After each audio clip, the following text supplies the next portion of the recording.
Yes, welcome. Today we are going to be learning physics. Today we are going to be learning what? Physics. Physics. Today we are going to be learning physics. What is physics? Physics is a pure science. Physics is a pure science that deals with the behavior of matter and energy. That deals with the behavior of what? Matter and energy. And their relationship with other physical properties. Is that clear? Yes. So physics is a pure what? Science. Pure what? Science that deals with the behavior of matter and energy and how it relates with other physical properties. Physics is a pure science that deals with the behavior of what? Matter and energy and how it relates with other physical properties. So physics is a pure science that deals with the behavior of matter and energy and how it relates to other physical properties. Or you can say how they relate to other physical properties of the matter, isn't it? Yes, sir. There are some things that happen in the world and you say physics helps explain. So what are the examples of physics in nature? Right.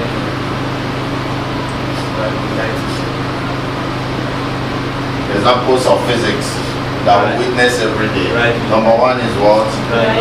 Driving. Driving. The process of driving a car can be explained using what? Physics. Number two, lightning. The lightning that comes around before thunder. You understand? The lightning that comes around before thunder can be explained using what? Physics. Number three, the working of a thermometer. The working of a thermometer. How the thermometer works. You understand? At high temperature, you see the fluid in the thermometer moving up. So those movements, the motion can be explained using what? Physics. What other thing? Camera. Camera. The working of a camera. The working of a camera. So you can see that in our line of learning in physics, we'll be able to explain all these things. All these things fall in one aspect of physics or the other. So physics is a pure science that deals with the behavior of matter and how it relates to the other physical properties. And things like this that will happen in an everyday living, like driving, lightning, thermometer, and camera, could all be explained using what? Physics. Using what?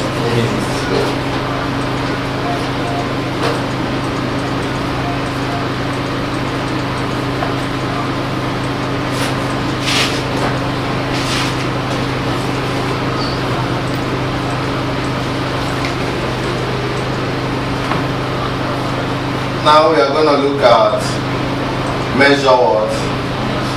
Measurement is a very important aspect of physics because physics works with quantities. Physics works with what?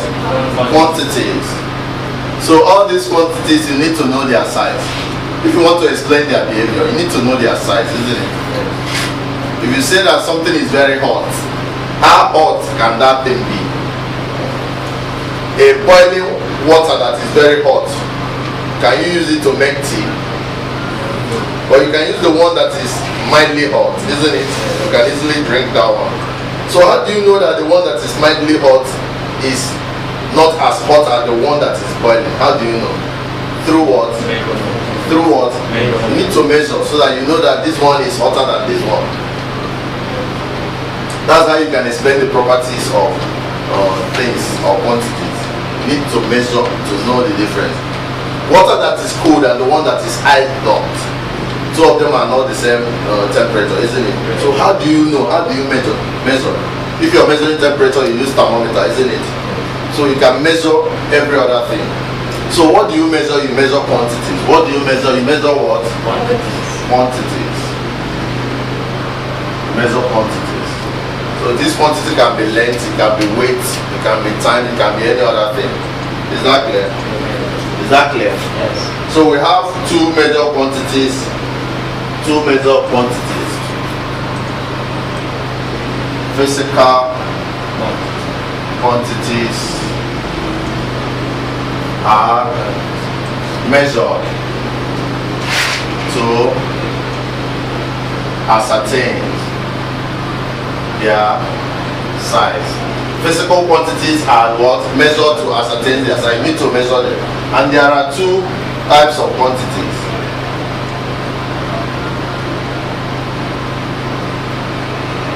In physics, we have two types of quantity. In physics, we have how many types of quantity? Two types. We have number one called the what?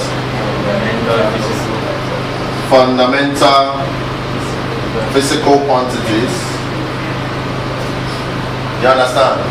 Fundamental physical quantities. Then number two, we have the what? Derived physical quantities. So these are the two types of quantities we have in physics: fundamental physical quantities and what? Derived physical quantities. Fundamental physical quantities and derived physical quantities. So these fundamental physical quantities are basic what? Quantities with what? Basic units. So they are basic quantities with basic units. So the three major examples of fundamental quantities are length, mass, and what? Time.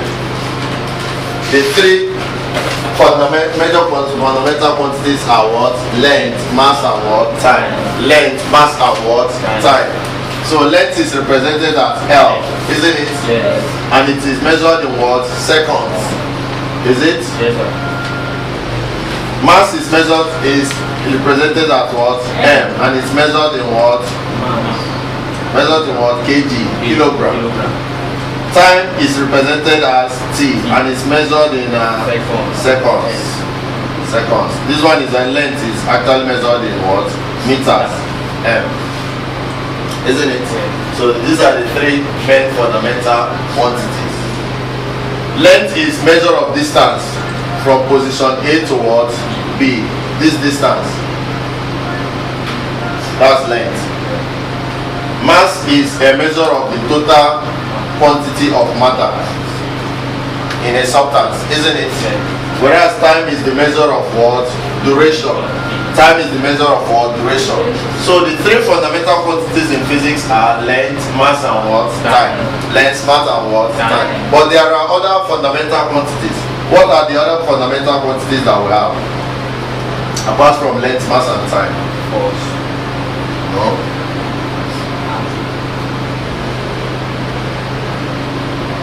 There are other fundamental quantities. Take your notes.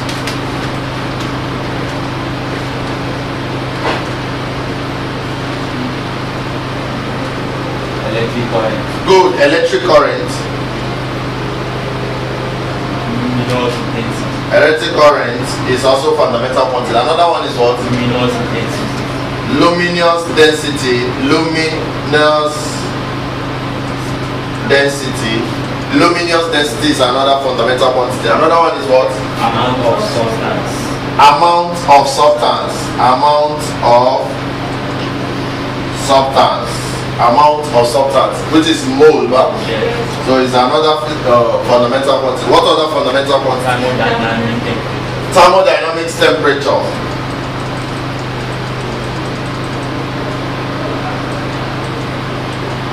Thermodynamic temperature is another word, physical, fundamental physical quantity.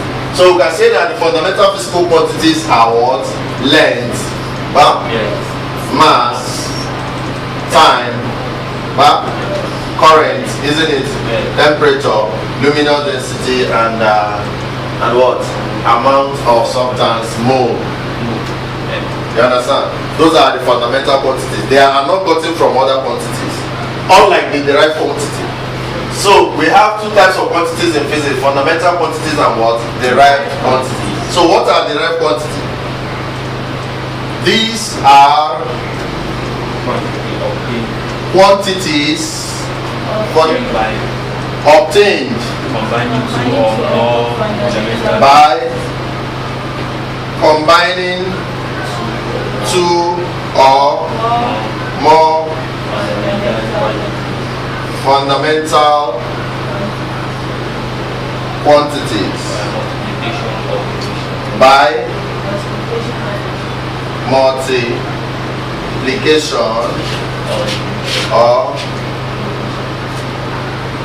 division. Is that clear? Yes. So what are derived quantities? Derived quantities are actually gotten from fundamental quantities. You understand? Yes. Derived quantities are quantities obtained by combining two or more fundamental quantities by multiplication or what? Division. Derived quantities are those quantities that are obtained by combining two or more fundamental quantities by multiplication or what? Division. So we're going to go into details of what derived quantities are. We're going to go into details of what derived quantities are. So we say derived quantity. Is it? What's the next column? Definition of the derived quantity. What's the next column? Basic interpretation. So who can give me an example of derived quantity? Velocity. Velocity. What is the definition of velocity? Is what? Placement over what? Time. So you see, velocity is derived from two fundamental quantities of displacement and time. This displacement is certain at distance, isn't it? Yeah. And it's represented with what? L. Time is the same thing as time and it's represented with what? T. So you can see that these two fundamental quantities, L over T, combined using what? Division, makes a what? Derived quantity. Can you see? Yeah. So derived quantities are got from fundamental quantities that are combined by either division or what? Multiplication. Another example of derived quantity is area. And area simply means distance times distance, isn't it? Yeah. Or length times what? Width. Length times width, that is area, isn't it? Yeah. And length here is distance, L. Width is also distance, what? L. Which is the same thing as L what? Square. So this is a derived quantity, isn't it? Yes. So give me another example of derived quantity from there. Acceleration. Acceleration is another example of derived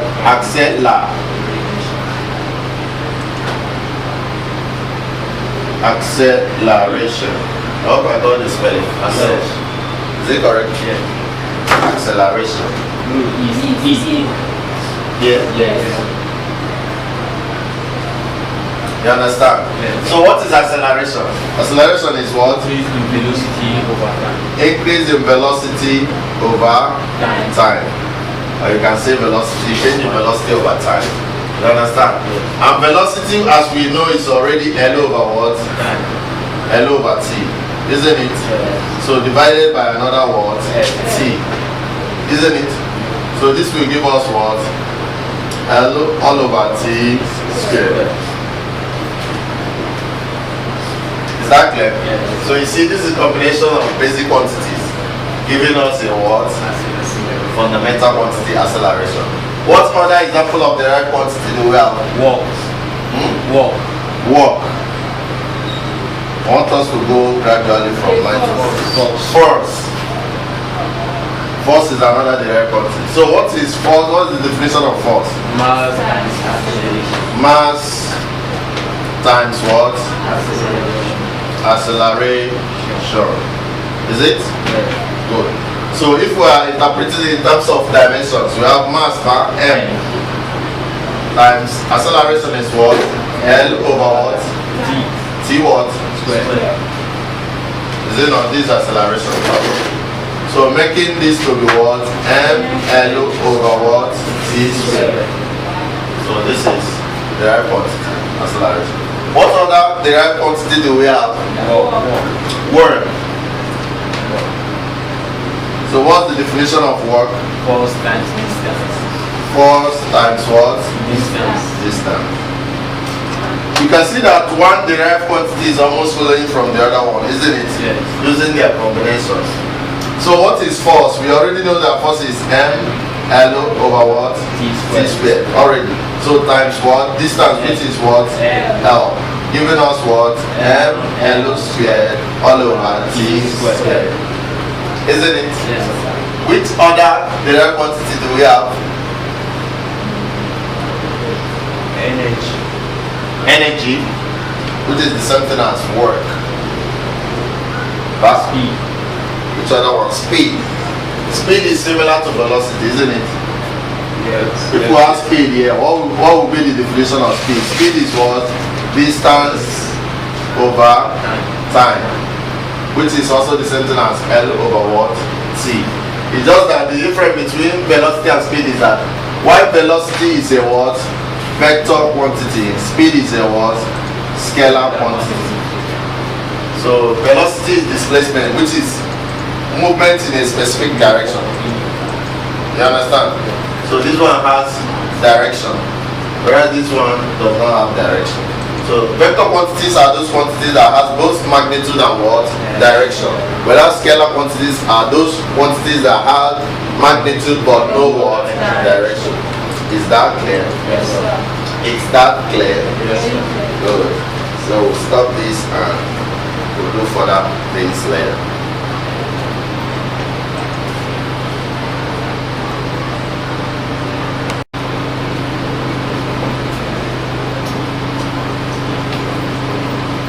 Yes, welcome back. Today we are going to be learning dimensions in physics. Today we are going to be learning what? Dimensions in physics. Dimensions in physics. And what is dimension, or what are dimensions? Dimension of a physical quantity indicates the way the fundamental quantities of length, mass and time are represented using the letters L, M and T. Is that clear? So what is dimensions? We can simply say that dimension of a physical quantity indicates the way the fundamental quantities of length, is it? Those are the fundamental quantities of physics from the last lectures we had. We have length, what? Mass, and what? Time. Are what? Are represented by the letters. Are represented by the letters L, M, and T respectively. Is that clear? Is that clear? So dimension is simply dimension of any physical quantity indicates the way the fundamental quantities of length, mass and times are represented by the letters L, M, T respectively. You understand? Whenever you have any derived quantity is always made up of some fundamental quantity, isn't it? So the way they are arranged, using the letters LMT indicates the word dimension. Is that clear? Is that clear? So it can be used to indicate the fundamental quantities of a physical what? Quantity. So use it to indicate the fundamental quantities. Example is when we talk about speed. What is speed? Speed is what? Distance over what? Time. So how do we represent the dimensions of speed? We know that distance is the same thing as length, isn't it? Length. Because distance from A to what? B is the length from A to B, isn't it? So distance here is L. Time is what? T. So we can say that speed is the same thing as L, T, right, isn't it? Because all over division sign you can change it with this, isn't it? So this is the speed is equal to LT to power minus 1. So this is the dimension of what? Speed. Because we say that dimension is simply what? The way the physical or fundamental quantities are what? Indicated or represented. So the fundamental quantities here are what? L and what? T. Is that clear? Is that clear? Another example is what? Acceleration. Another example is what? Acceleration. I would say that acceleration is equal to what? Velocity over what? Time. Isn't it? What is velocity? Velocity is what? L over T. Isn't it? Time is also what? Also divided by T. So this L over T is what? Velocity. All over T. Is it? So we can have what? L over what? No, this is actually L over T, which is velocity, divided by what? Time, which is the same thing as L over T times 1 over T. Isn't it? This is velocity over time. Velocity is already L over T, divided by the same thing as over time, isn't it? Then this is still equal to the same thing. But here, if you want to change the division sign to multiplication, you have to, instead of writing T, you have 1 over what? T. So if you break this down, you have L all over what? T squared. Is it? And L over T squared is the same thing as saying L T to power minus what? 2. So this is the dimension of what? Acceleration. That is the dimension of what? Acceleration.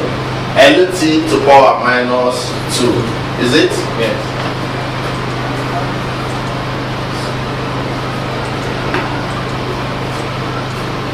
Is that clear? Yes. So we say what? Acceleration is equal to velocity over what? Time. Which is equal to, velocity is what? L over T. Is that not the dimension of velocity? Yes. L over T divided by what? Time. This time. Which is the same thing as saying L over T times 1 over what? T. Which is the same thing as saying L all over T squared. Which is the same thing as saying L T to power minus 2. This is the dimension of what? Acceleration. Is that clear? Yes, sir. Is that clear? Yes, sir. Now we're going to do more difficult aspects of this dimension. But before that, we are going to learn about the application of what? Dimension. How do we use dimension?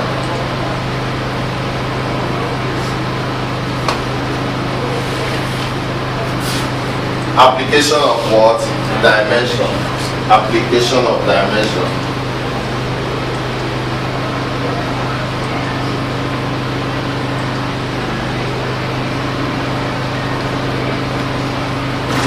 Number 1 is we can use it to find the true relationship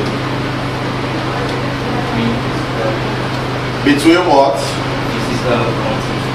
Between physical quantities where the what? Where the correct what? Mathematical what? Relation Relation or formula or formula cannot be easily obtained. So this one way we use dimension. When there is a statement in physics and we don't actually know how to write the formula, you understand? We can use the knowledge of dimension to break down the statement into mathematical relations. You understand? Which is, we are going to do some examples. So one of the major applications of dimension is to find the true relationship between physical quantities where the correct mathematical relation or formula cannot be easily obtained. So if you cannot use mathematics to find the formula, you can actually use the knowledge of dimension to break it down. Is that clear? Number 2 application is that it helps to find the true unit. Is it? The true unit of a physical quantity. Dimension can help you in determining the units of any physical quantity. Is that clear? It helps in determining the appropriate units of a physical quantity. You can say true or what? Appropriate. You understand? You can use the knowledge of dimension to find the appropriate unit of any physical quantity. Is that clear? So which is among what we are going to be learning very soon. So we are going to look at an example. We are going to look at an example of how to apply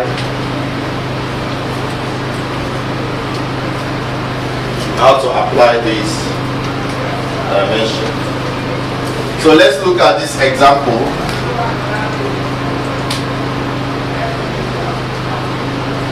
Examples in dimension. Number 1, let's look at this. In an experiment, right along. In an experiment, a string fixed at 2 ends is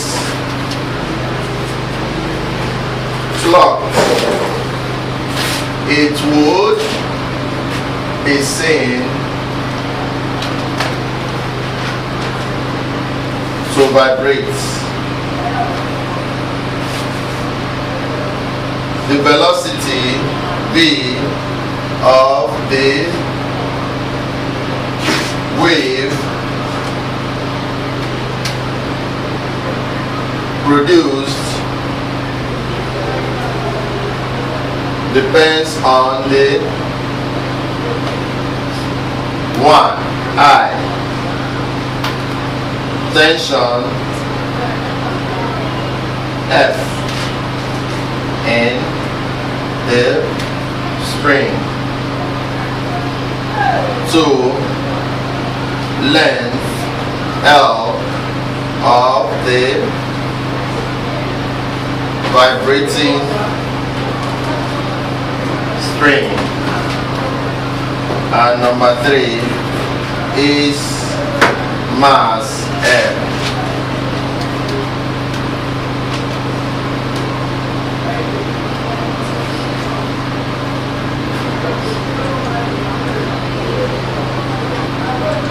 This implies that the velocity of the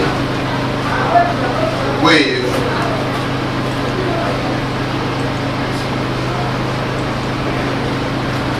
produced is proportional to tension, length of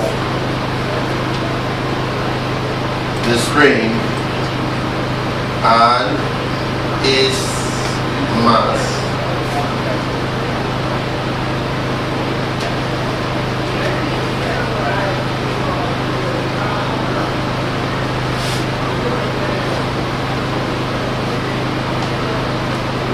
But the nature of the proportionality of the velocity of the wave to the other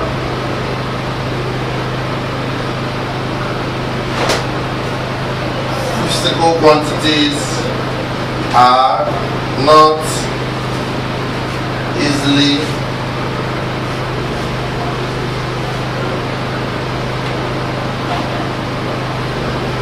ascertained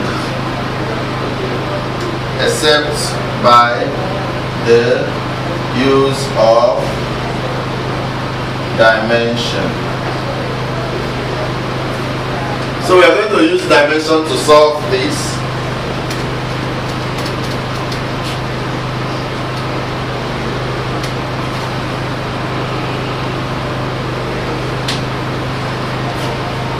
So let me explain this question. In an experiment, a string fixed at two ends.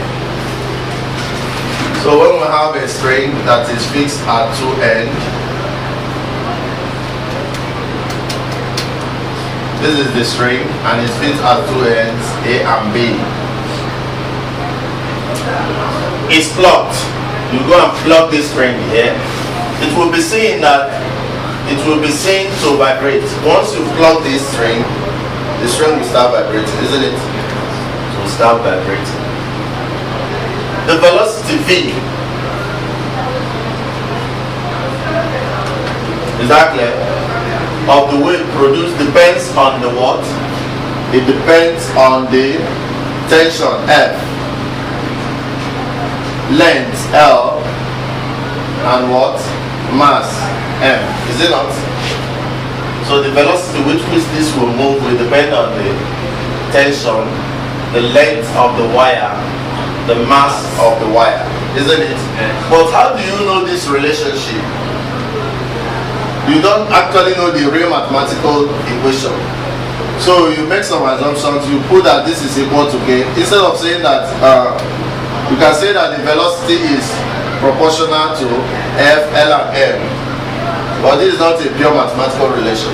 So to remove this proportionality sign, you put equal to and put what? Constant K. Is it? But you don't know what the level of this, the degree at which each of these quantities affect it. So here you can put A, put B, put C, so that when you use dimension and solve out, you see the real actual amount of A, B, and C that we have. Is that clear?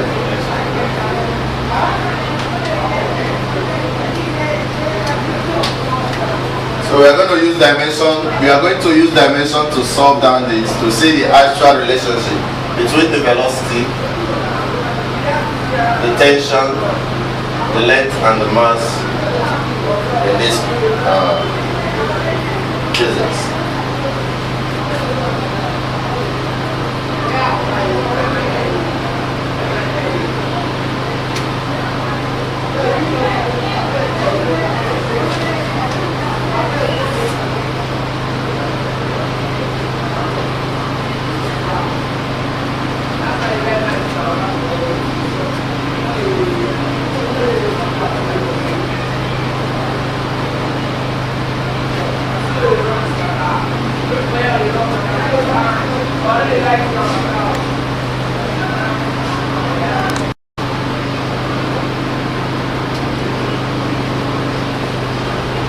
Yes, welcome back. We're going to be looking at example in dimension. So we have this. We want to learn how to apply dimension in solving out the formulas or in deriving the formulas of a given physical quantity in physics. Is that clear? So let's take for an instance when we have an experiment. In this example, we have an experiment where we have a string fixed at both ends. This is a string and it's fixed at both ends, A and B. It is plugged. When you plug this string, it will do what? Vibrate. Whenever it vibrates, the velocity of the wave of the vibration depends on the what? Tension, F, length, L of the string, and the what? Mass of the string. Now by implication, the velocity produced is proportional. The velocity the velocity is proportional to what? Tension, length, and what? Mass. So if you remove this proportionality sign, you introduce a constant known as k, so that you now put equal to. But now you don't know the degree to which the tension, the length, and the what? Mass affects the velocity, which is what we are going to use what? Dimension to find, so that we can establish the actual what? Formula. So that we can establish what? The actual formula.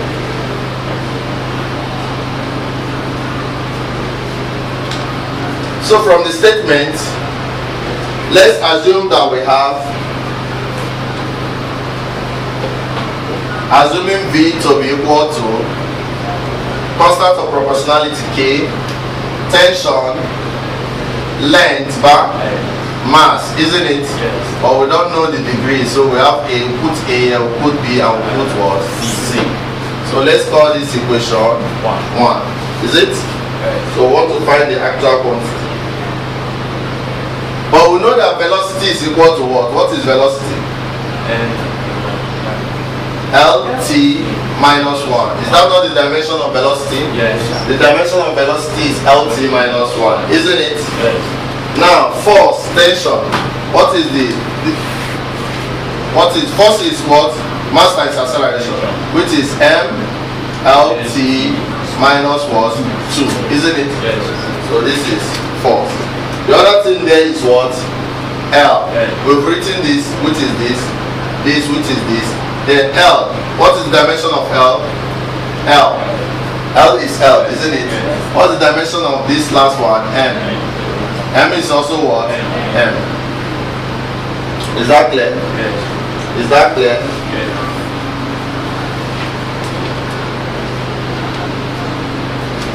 Now from this, changing every of these to this, what do we have? In place of B, what would we write? We will write what? LT minus 1, isn't it? Yes. Because this is similar to this in terms of dimension. Equal to K. F is the same thing as what? F is the same thing as MLT minus 2 to power what? A. L is the same thing as what? L. And M is the same thing as what? M. Back? Yes. So this is what we have. This is the same thing as this equation up here, isn't it? Yes.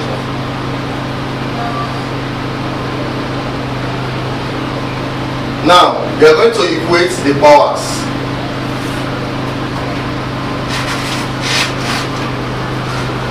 Equating the powers of L, T, M on both sides. Equating the powers of what? LTM on both sides. Now, number 1, we pick out the powers of M. Number 2, we pick out the powers of what? L. And number 3, we pick out the powers of what? T. So let's equate the powers of M. What do we have? M here. Is there any M here? No. There's no M here, man. Yes.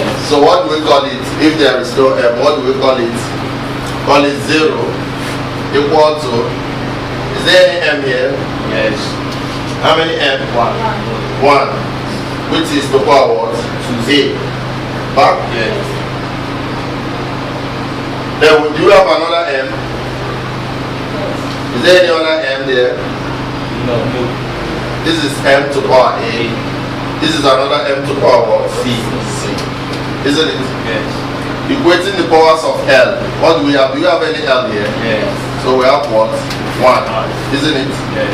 Equal to what? Is there any L here? Yes. How many? 1. A. Is there any other L? Yes. B. Isn't it? Yes. Good. So let's equate the powers of T. Let's equate the powers of T. 1. So how many T here? One. Equal what? 1. Minus what? 1. Equal to T. What do we have T here? C. A, man. Yes. Any other T? No. Any other T? No. But T here is minus 2A. Minus 2. T minus 2, isn't it? Yes. Minus 2a. So we have minus 2a. Yes, minus 1. Yes, minus 2. Is that clear? Yes, sir. Is that clear? Yes, sir. Is that clear? Yes. So we can solve this equation now. This is equation. Let's say this is equation A, equation B, and equation what? C. We can solve these three equations simultaneously. If we solve this equation, three equations simultaneously, what will be the value of A? A now is equal to minus 1 over minus 2, which is represented as what? 1 over 2. Is it not? Yes. A is 1 over 2. What is B? If we have 1 here, for equation, if we have 1 is equal to A, we already know that A is 1 over what? 2 plus B. So what will be the value of B? B will be equal to 1 minus half. And 1 minus half is the same thing as what? Half. Isn't it? Yes. So B is also equal to 1 over what? 2. A is 1 over 2, B is 1 over 2. So what is C? Can you see it here? Yes. You can carry this C and come over. You can carry here and come here so that you can say that C is equal to minus what? A, which is the same thing as saying minus what? 1 over 2. So C is actually equal to what? Minus 1 over 2. So now you can see the values of the A, B, and C that we use in this so that we can replace it. Is that clear? Yes, sir. So we can now say that in essence V is equal to K F to power what? 1 over 2. 1 over 2. L to power what? 1 over 2. 1 over 2. M to power what? 1 over 2. Minus 1 over 2. So this is the actual relationship. Is that clear? Yes, sir. That is the actual what? Relationship. So this is the same thing as saying F equal to FL all over what? M. Roots. Where those roots, the roots represent the half 1 over 2. Is that clear? Yes, sir. So that's another way of solving it. So let me explain this. We assume from the relationship that we have that B is equal to what? K, F to power A, L to power, and M to power C. But we don't know the actual values of this. So to find out the actual values of this, first of all, we did what? We represented everything that we have here in terms of their dimensions. Velocity is the same thing as LT to power minus 1. Force or tension is the same thing as MLT to power minus 2. L is the same thing as L. M is the same thing as what? M.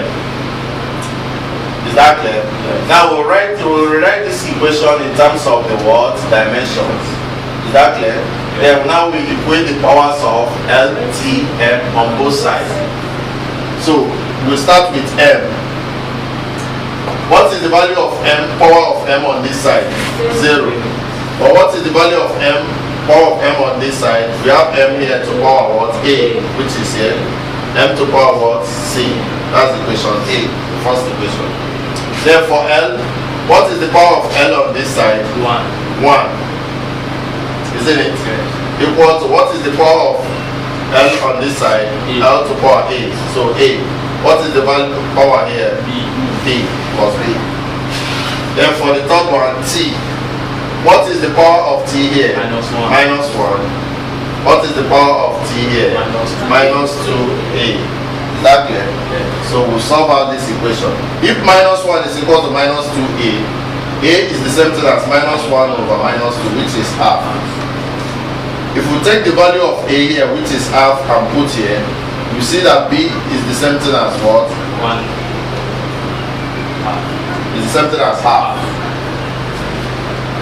Is that clear? Yes, sir. B is the same thing as what? Half. Half. You understand? Yes, sir. So if we do the same here, we will put the value of A here. A is already half. Put half here. To make C the subject, you carry this one and go over here. We have minus half, isn't it?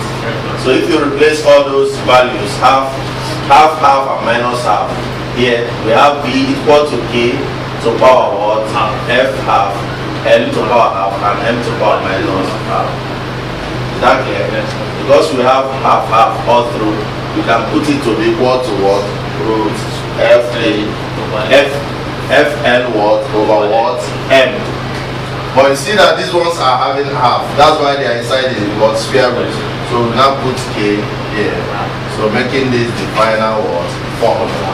So with the knowledge of dimension, you're able to find out that the velocity of vibration of the flux string can be related to all these fundamental quantities using this very formula. Is that clear? Is that clear? So that's one aspect.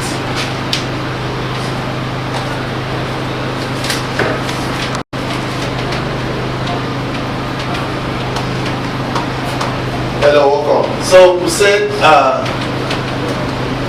in the previous class we learned about the applications of dimensions, isn't it?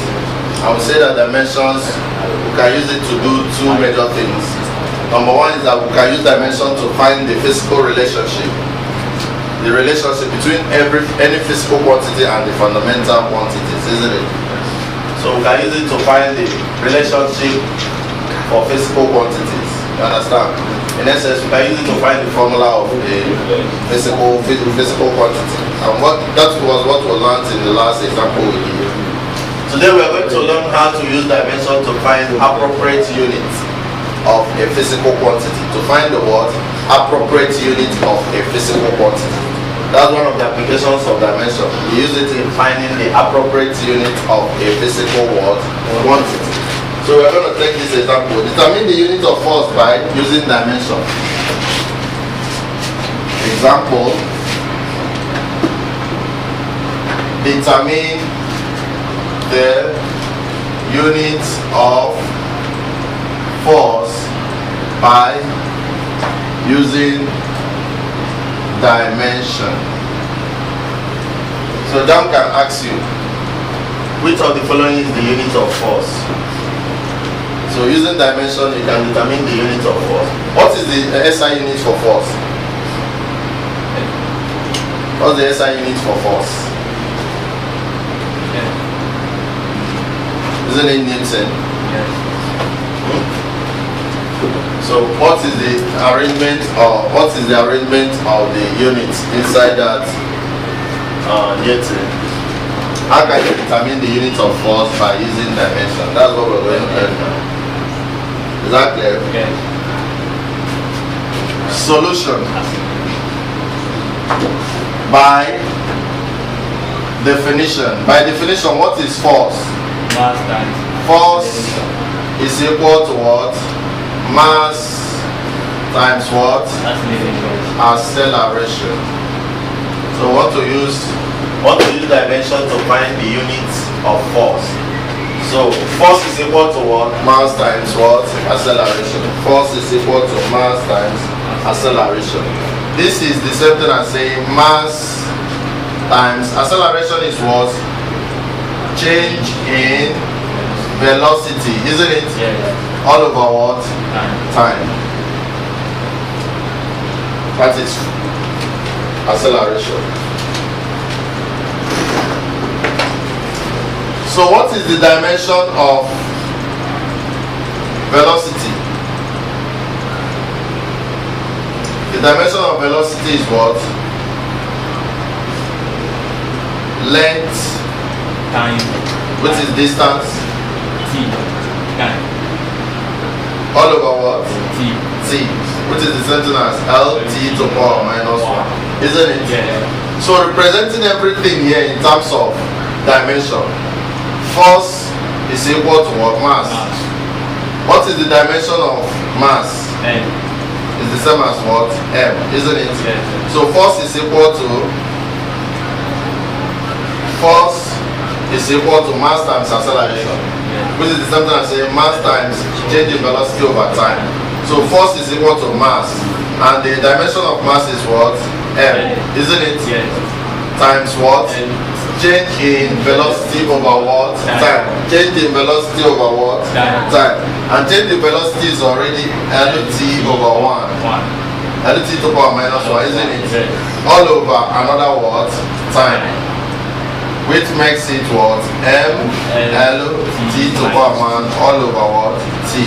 Which is the same thing as saying m L T to power minus 1 2. So that is the dimension of force. So this dimension of force, we can convert it to the unit of force. So we can now say that force is equal to m is m L T to power 2. And we know that the unit of m is what? Kilogram, isn't it? Yes. The unit of L is what? Kilogram. Meter. Is it not? The unit of time is what? Seconds. So this is the unit of force. Because m is mass, is kilogram. L is length, is meter. T is time, is seconds. So this is the unit of what? Force. So can you see how we derive the unit of force from what? The dimension. And that is what? One of the applications of dimension, which is determining the appropriate what? Unit. Determine the unit of force by using what? Dimension. Force, as we know, is equal to mass times what? Acceleration. And acceleration is the same thing as change in velocity over what? Time. So force is equal to mass times change in velocity over what? Time. And the dimension of velocity is what? L T to power minus 1. Dimension of mass is m. So substituting all these for force, force is equal to mass m times L T to power minus 1 all over T. We bring them together, we now have m L T to power minus 2, which is what we have here. So changing from dimension to what? Units. M, which is mass, has the unit of what? Kilogram. L, which is length, has the unit of what? Meter. T, which is time, has the unit of what? Second. And that's how we got this to be the unit of force. Is that clear?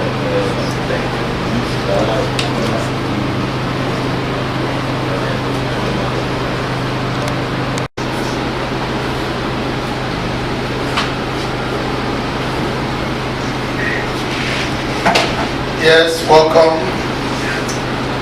Today we are going to be learning units. Today we are going to be learning what? Units in physics. Units in physics. Every quantity in physics has a unit. Every quantity in physics has a what? Unit. You use unit to identify the kind or the type of quantity in question. You use the unit to identify the kind or type of quantity in what? Question. When we talk about time, the unit for time is seconds. The unit for time is what? Seconds. The unit for time is what? Seconds. S. So when you say that he came here or he traveled from A to B within the time of 30 minutes. Within the time of what? 30 what? Minutes. Or 30 what? Seconds. You understand? That seconds is the unit. You use it to identify it. Whenever you see here 30 minutes, then you're talking about what? Time. When you say he walked a distance of 200 kilometers. 200 what? Kilometers. The unit there is what? Kilometer. The unit there is what? Kilometers. 200 kilometers. Whenever you hear 200 kilometers, you know you're talking about what? Distance. You know you're talking about what? Distance. So the unit tells you the quantity in question.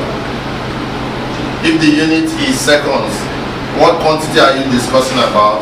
Time. If the unit is meters, what quantity are you talking about? Distance. If the unit is gram or kilogram, what quantity are you talking about? What quantity if the unit is kilogram? Mass. Is that clear? When the unit is meter per second, what quantity are you talking about? Velocity or speed? You understand? Every quantity has its unit. Every quantity has its what? Units. So today we are going to be learning the systems of units. In physics, there are about 4 systems of units. In physics, there are about how many systems of units? 4. You understand? So depending on where you're working or the country where you are, you can be using either of these systems of units. Is that clear? There are some units that you see people that are in the architectural field, they use it.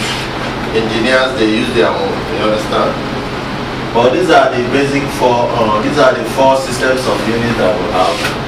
We have what we call meter, kilogram, second. Meter is for which quantity?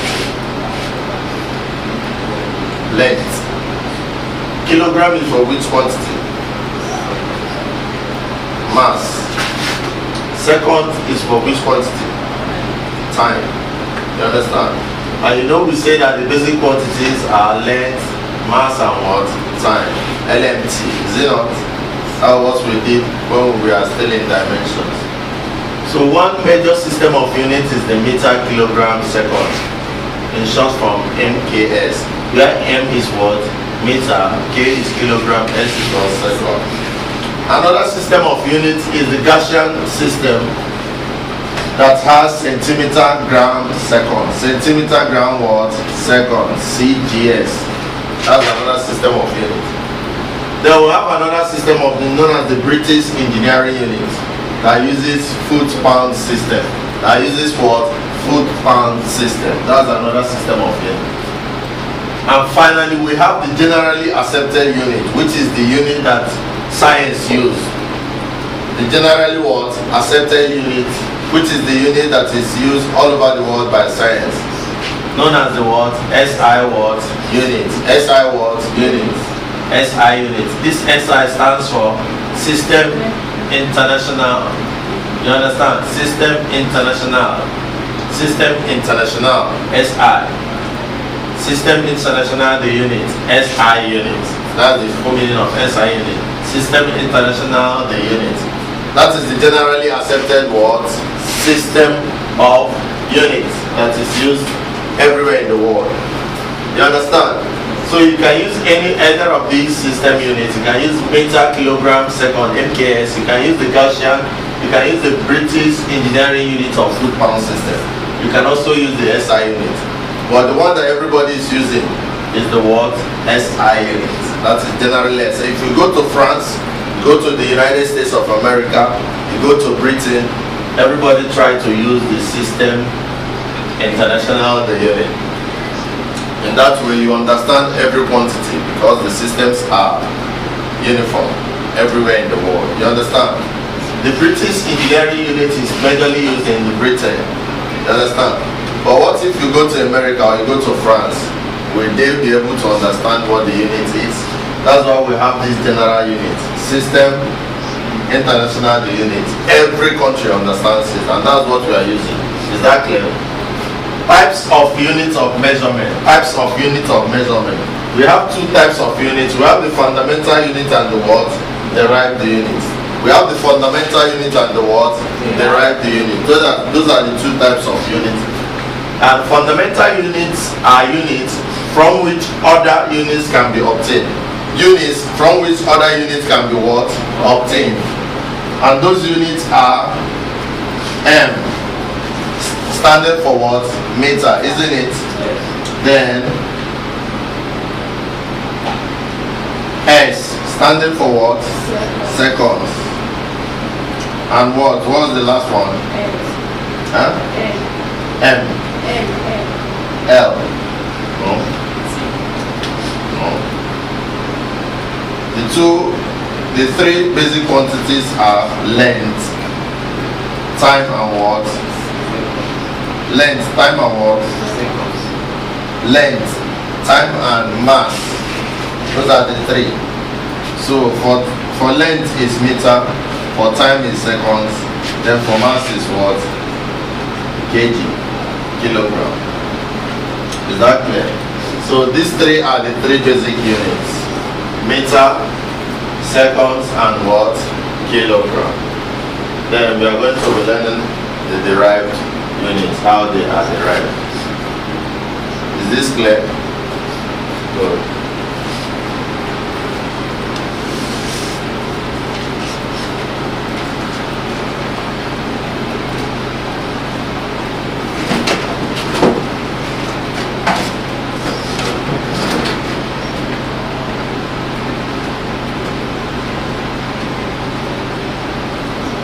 So we say we have fundamental what?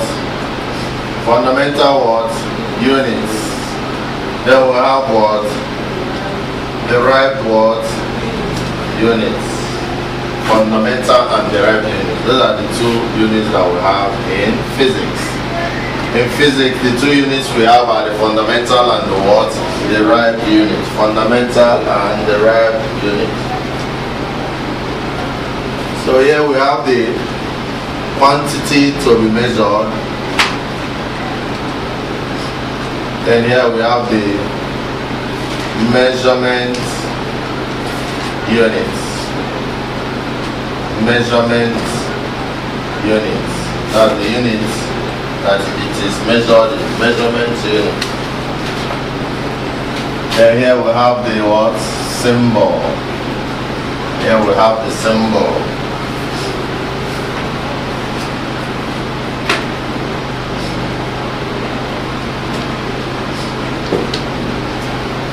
We have the symbol. So earlier we learned about the fundamental quantities. What are the fundamental quantities? Give me an example of the fundamental quantities. The quantity, not the unit. What are the fundamental quantities? Check your notes and see the different kinds of quantities. Fundamental quantities are time. Which other one? Which other fundamental? Mass. Which other fundamental quantity? Length. Which other fundamental quantity?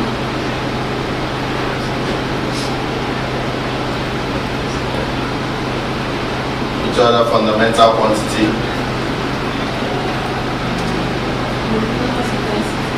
Luminous what? Luminous intensity. You also have temperature, isn't it? Temperature, luminous intensity, electric current, isn't it?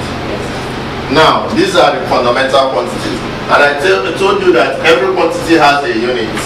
So what is the unit for time? What's the unit for time? Seconds. Huh? Unit for time is seconds. What's that of mass? Kilogram. Huh? Kilogram. That's the unit for mass. What of length? Meter. Huh? What of luminous intensity? Temperature and current. What of luminous intensity?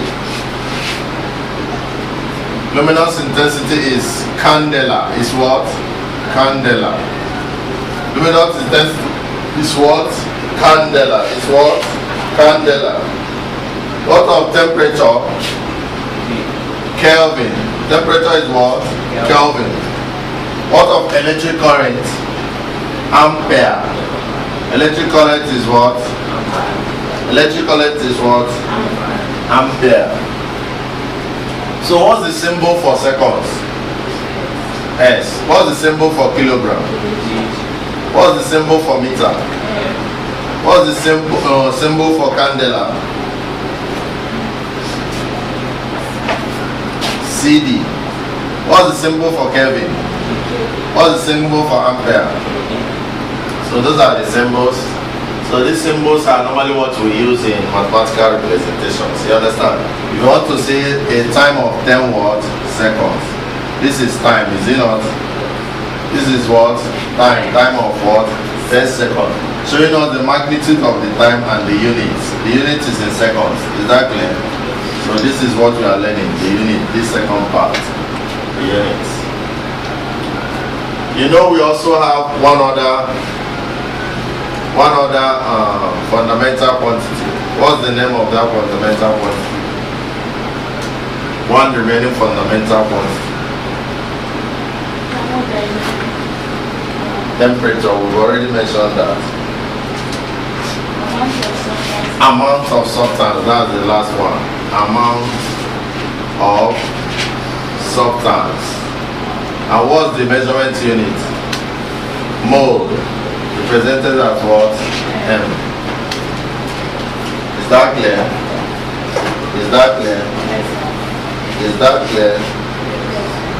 So represented as mole. Now, what are the derived units? The units that can be gotten from the fundamental units. Number one here is what? Force. You know we have force.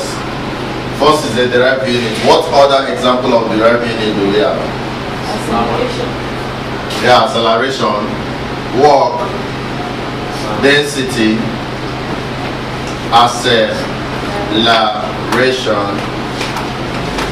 exactly, power, momentum,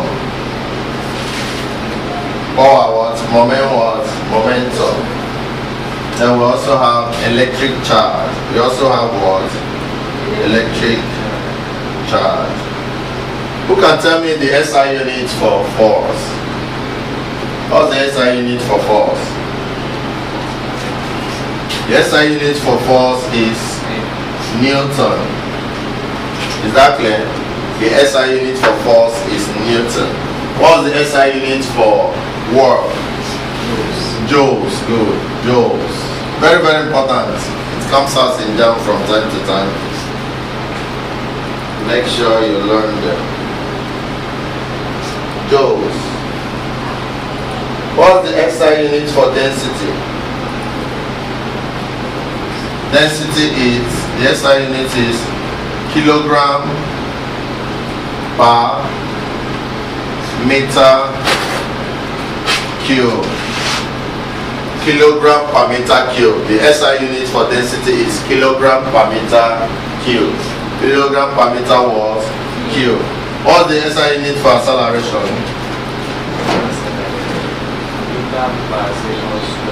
Meter per second square.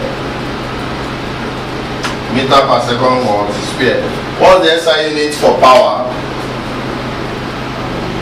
The SI unit for power is watts. Is what? Watts. What's the SI unit for momentum?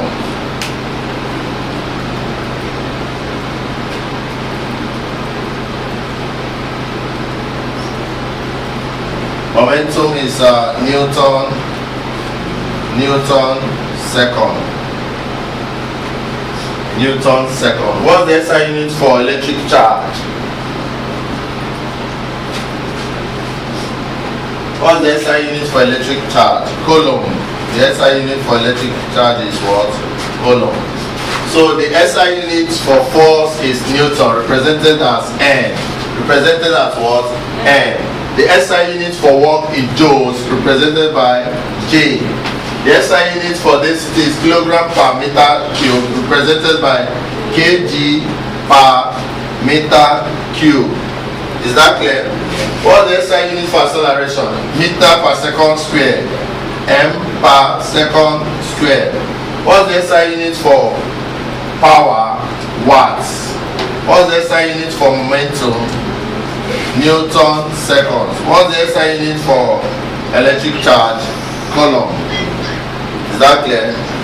So those are the units. Those are the units. These are the fundamental units. These are the what? Fundamental units. I will say that fundamental units are those units from which other units are gotten. So from the fundamental units you can get the derived what? Units. So the fundamental units are the units for quantities like time, mass, length, luminous intensity, temperature, electric current, and amount of substance. And their various units are, for time we have seconds, for mass we have kilogram, for length we have meter, for luminous density we have candela, for temperature we have Kelvin, for electric current we have ampere, for amount of substance we have mole, and those are their symbols. For the derived units, the unit of force is Newton. The unit for work is joules. The unit for density is kilogram per meter cubed. The unit for acceleration is meter per second squared. The unit for power is watt. The unit for momentum is Newton second. The unit for electric charge is coulomb. Is that clear? So those are the units in physics. Those are the units in physics. Very important. They are very, very important whenever you represent a quantity. The way you represent a quantity in physics is that you write the magnitude of the quantity attached to the word unit. The magnitude of the quantity attached to the word unit. The quantity being represented by 10 seconds is what? Time. The quantity is what? Time. The unit of time is what? Seconds. And the magnitude of this quantity is 10. Is that clear? Is that clear? When you say 200 kilometer, 200 kilometer, what quantity are you representing? 200 kilometer, what quantity? What physics quantity? Mass. 200 kilometer, what quantity? Kilometer. 200 kilometer, what is kilometer representing? Length. 200 kilometer is representing what? Length. And the magnitude is what? 200, whereas the unit is what? Kilometer. You understand? Meter and kilometer are similar, except that one is the multiple of the other one. One is the multiple of what? The other one. So finish copying so that I can show us the relationship between kilometer and meter. When you have 1,000 meter is equal to 1 kilometer. 1,000 meter is equal to what? 1 kilometer. So both of them are representing length,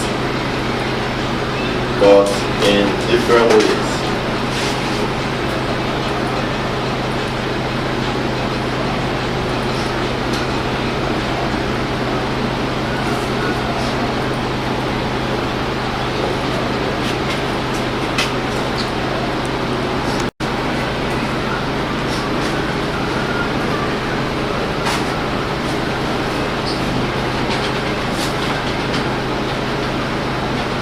Welcome.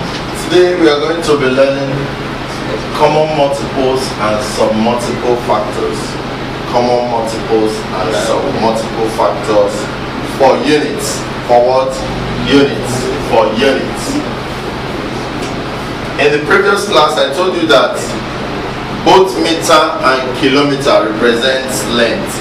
Meter and kilometer represents what? Length. Is that clear? They are units for length. But why do we use meter sometimes and sometimes we use kilometer? You find out that when you're measuring long distance lengths, is that clear? When you're measuring distances that are very long, you use kilometer.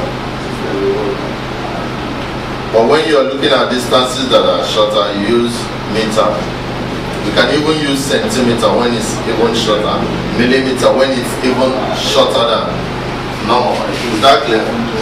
So the longer the distance, then you have to choose the right multiple.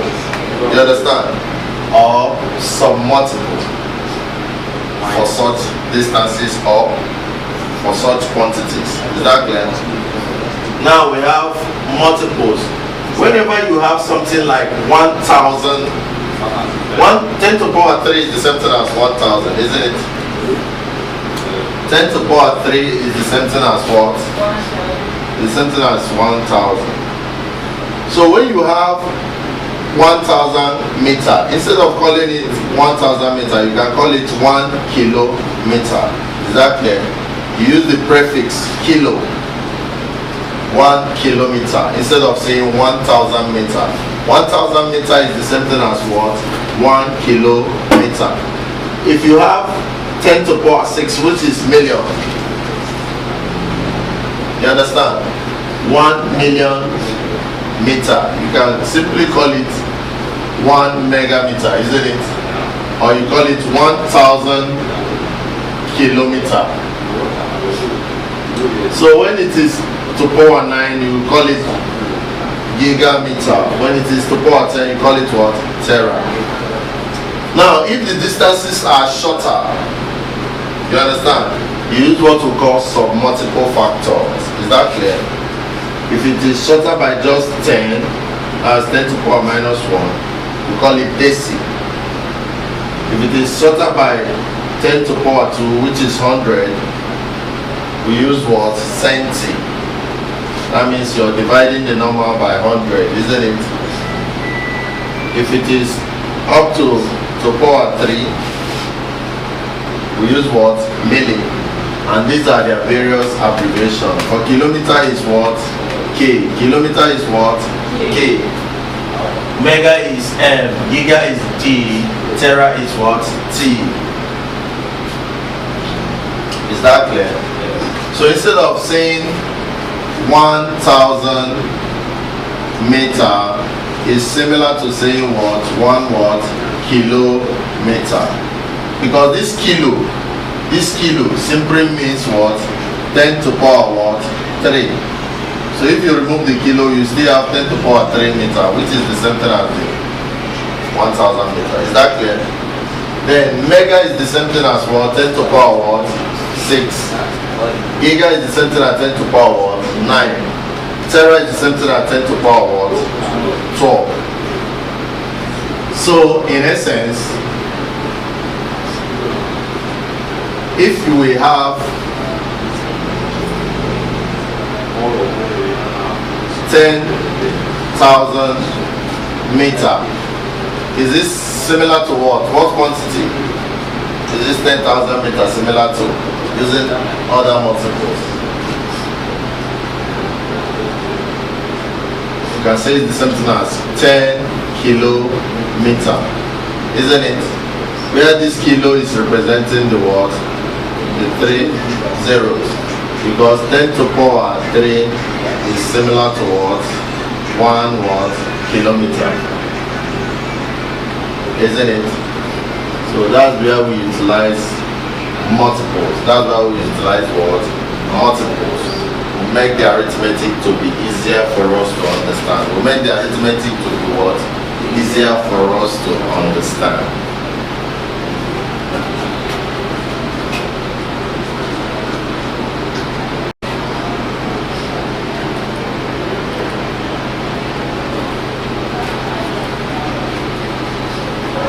Yes, welcome. Today we are going to be learning measurement of length, time, mass, volume and weight.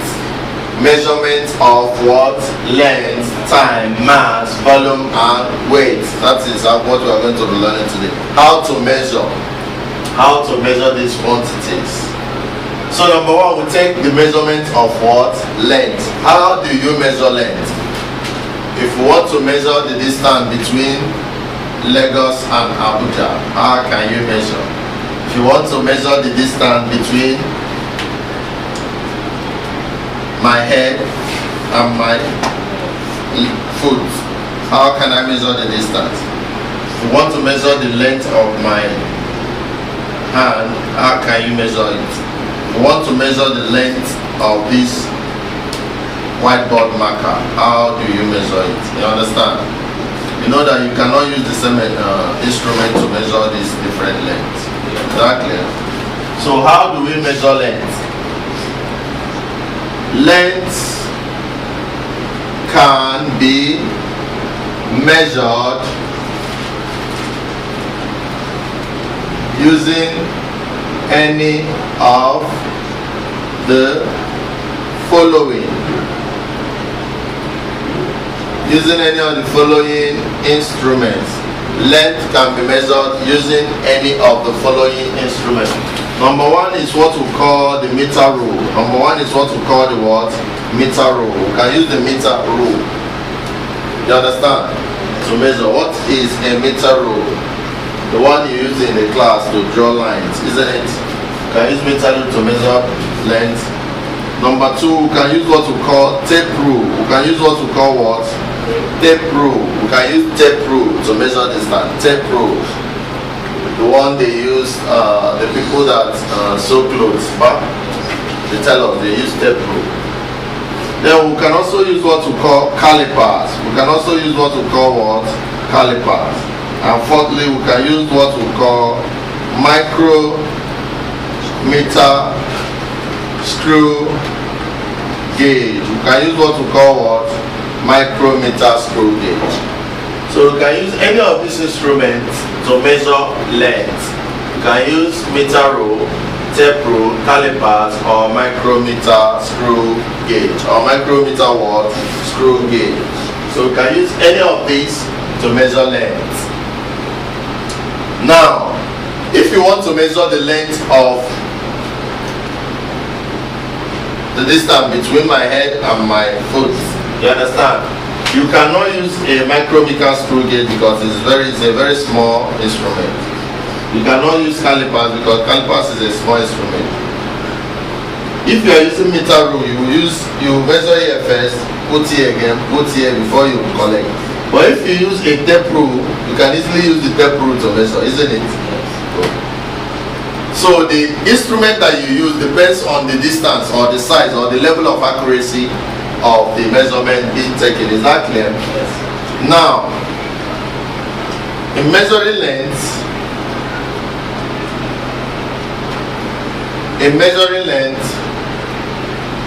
the instrument used depends on, number one, what? The size, isn't it? Depends on the size of the length you want to measure. It also depends on the what? Distance. This what? Distance of the 2 points you want to measure. It also depends on the what? Shape. It depends on the what? Shape. Something that is round in shape, you might not be able to use meter rule to measure it, isn't it? And fourthly, it depends on the degree of accuracy. Depends on the degree of what? Accuracy. Depends on the what? The degree of accuracy of the instrument. You understand? So for you to use any of those instruments, and the instruments I mentioned are the what? Meter rule, tape rule, calipers, and what? Micrometer screw gauge. For you to use any of them in measuring length, you have to consider the size of the material that you want to measure. You have to consider the distance of the space if you are measuring distances. You have to consider the shape, you understand, of the material. And you have to also consider the degree of accuracy of the various instruments that you want to use. Is that clear? Is that clear?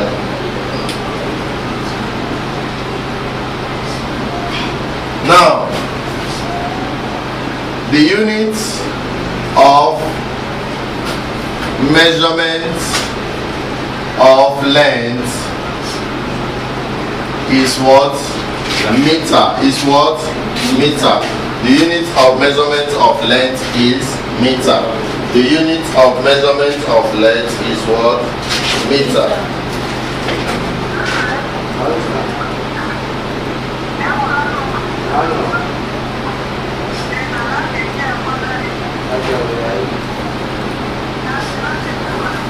So number one instrument that we are going to be learning today is the meter rule. Is the meter what?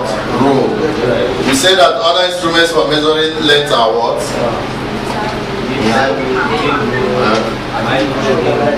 Calipers. So let's look at meter rule first. Let's look at what? Meter rule first. So what is a meter rule?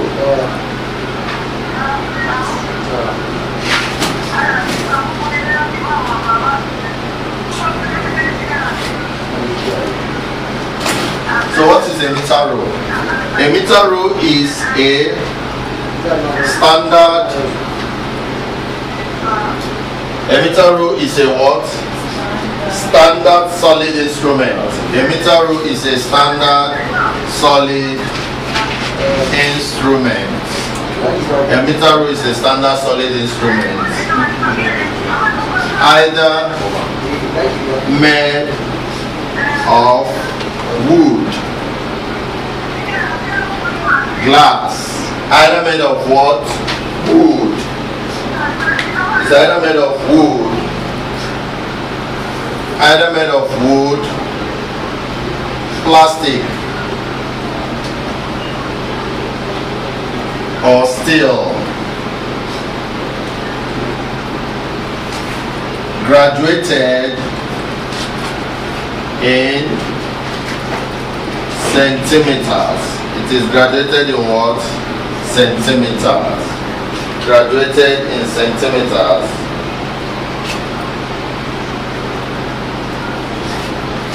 And millimeters. And millimeters. Used in measuring. Used in measuring lengths. Used in measuring what? Lengths. Used in measuring lengths of not less than 50 millimeters. Of not less than 50 what? Millimeters. So that is what a standard meter rule. That is what a meter rule is.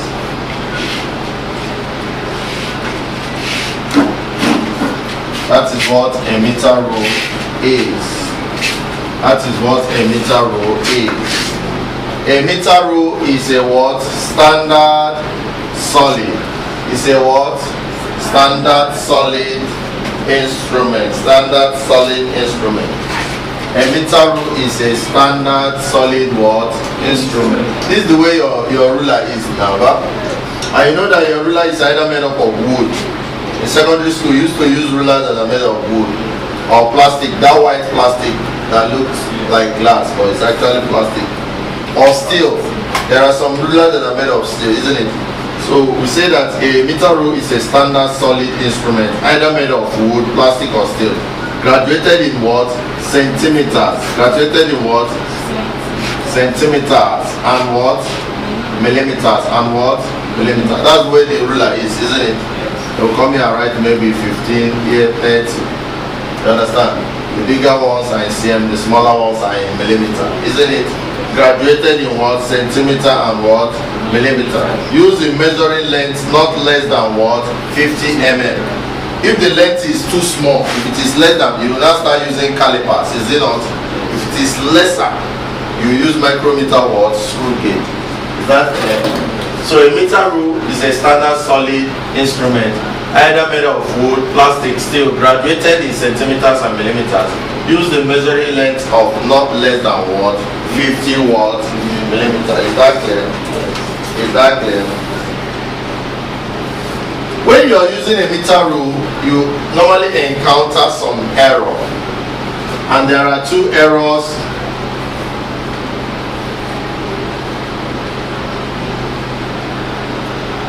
Errors encountered when using what? Meter what? Rule. Whenever you're using a meter rule to measure, you encounter two types of error. Number one is what we call error due to parallax. Error due to what? Error due to parallax. Error due to what? Parallax. Error due to what? Parallax. The number two error is the what we call the what? The zero error. The zero what? Error. Those are the two types of error that you encounter whenever you're using a meter rule.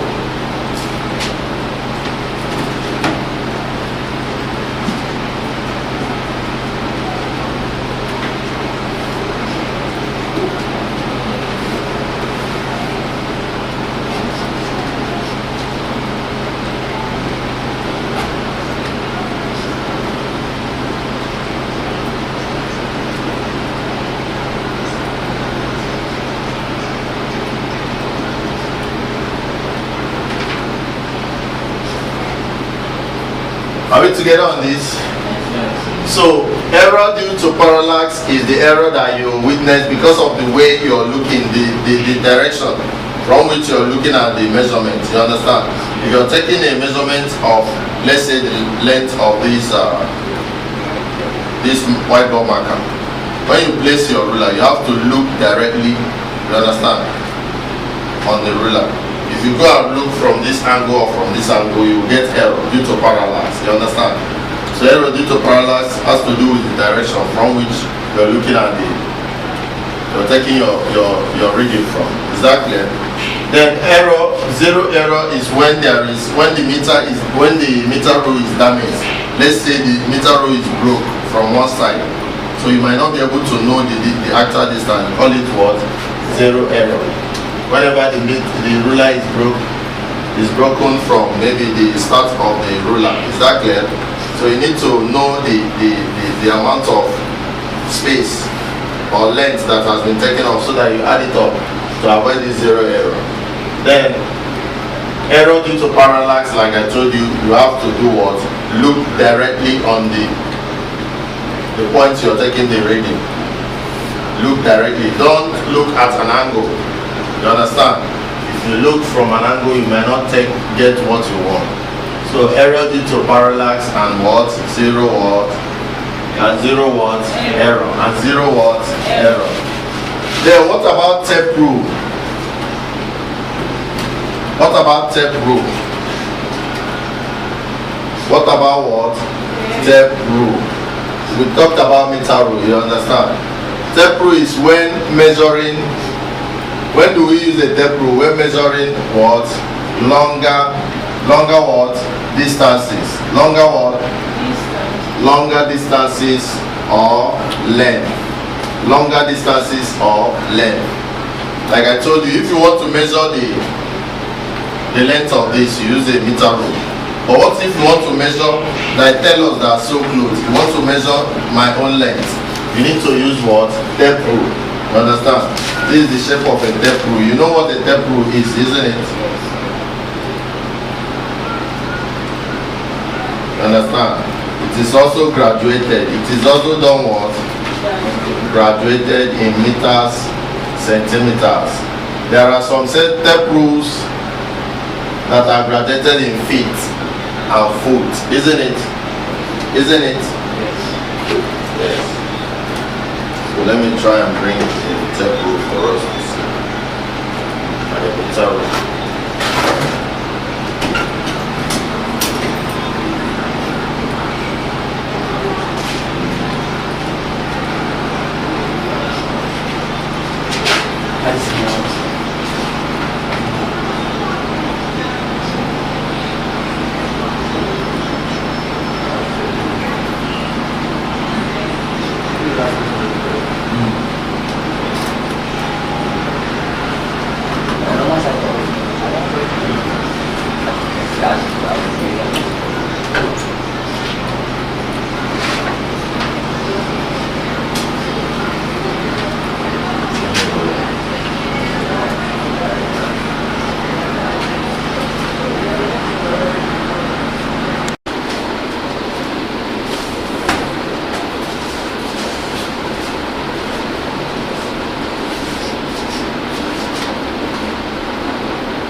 Yes, welcome to today's class. In the last class, we learned about the meter rule and the tape rule, isn't it? Yes. So the meter rule, we say that it is something in this form, plastic, isn't it? Yes. Calibrated. Is it not calibrated? Yes. Calibrated in what? In centimeter, huh? Yes. Centimeter and what? Check.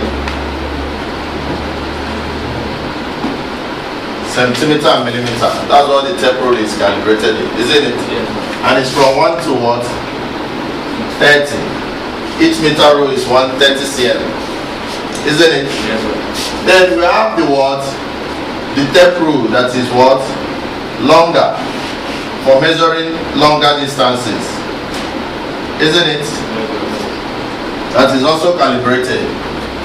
You understand? In some calibration you can get feet and meter as well. You understand? So today we are going to do demonstration of this measuring instrument. Meter rule. This is a meter rule.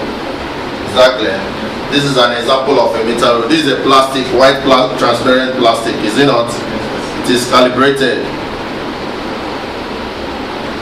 from 1 to 30 centimeter. Is that clear? So this is a meter rule. This is a meter rule. Use it in measuring. You understand? Distances that are not less than 50 mm. Is that clear? Use it to measure. If you want to measure the length of my hand, you can simply use the meter rule. You understand? If you want to measure lines in mathematics, you use a meter rule. It's easier to use a meter rule for them. And it is mainly used in measuring straight objects. Is that clear? Yes. So this is a meter rule used in measuring lengths. Using measuring what? Length. Meter rule. Then number 2 is what we call tape rule. You understand? Tape rule. When you go to tailor, you want to sew clothes, you want to take the measurement of your waist, the length of your leg and stuff like that. They use tape rule. Is that clear? This is another form of tape rule that is used by the people, furniture people, they use it back. Yes. You understand? It's very long. This one is measured in feet and cm as well. You can use it to measure even you can see the length and width of this room can be measured using this form of tape rule. Is that clear? Yes. So these things are used for measuring longer distances, longer what? Distances, longer what? Distances. But today we are going to learn about other measuring instruments that you can use in measuring longer things. Is that clear? Like the what? The vernier caliper and the what? Micrometer screw gauge. You understand? If you want to measure something that is very long, you can use this tape rule. You understand?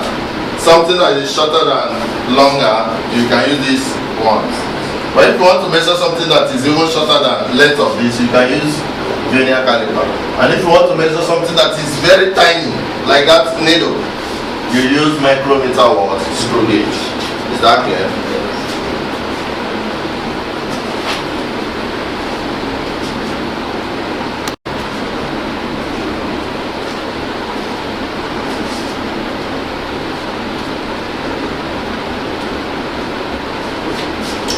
Welcome. Today we are going to be learning about calipers. Today we are going to be learning about what? Calipers. I told us that when you want to measure longer distances, you can use the word tape rule. You understand? If you want to measure straight, shorter distance than longer, that you can use tape rule for. You can also use meter rule. You understand? Shorter distance. But if you want to measure even shorter distances, you can use what we call calipers. Calipers. These calipers are measuring instruments that are used to measure distances on solid objects where meter rule cannot give us accurate measurement. Is that clear? And we have 2 types of these calipers. We have what we call the engineering calipers and the vernier calipers. Engineering calipers and the vernier calipers.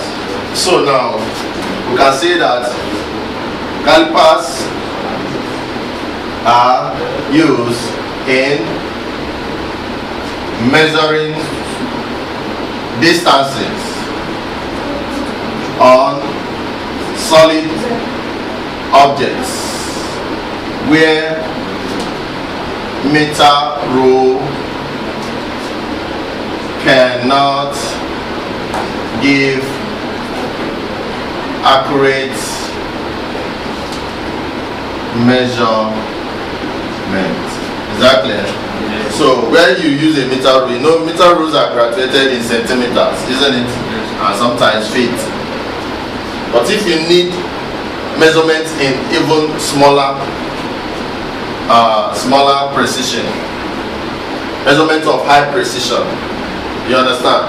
Very high precision measurement, better than that of meter rule, you can use what we call calipers. Is that clear? Yes. You can use calipers.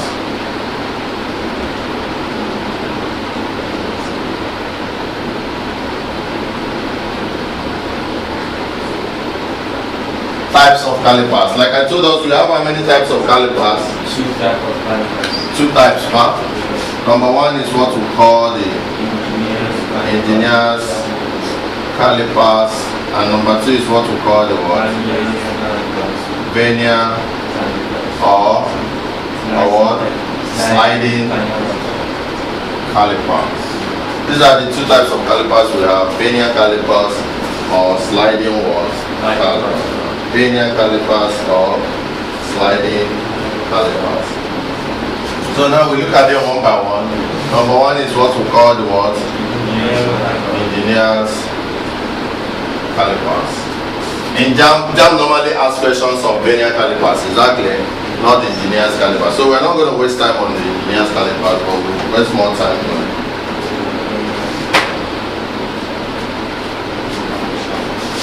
So this consists of what? 2 types of what? Calipers. 2 types of calipers, which are known as the what? Internal and external calipers. Is that clear? I'm going to draw this to demonstrate it. I'm going to draw it to do what? I'm going to draw it to demonstrate it. This is what we have.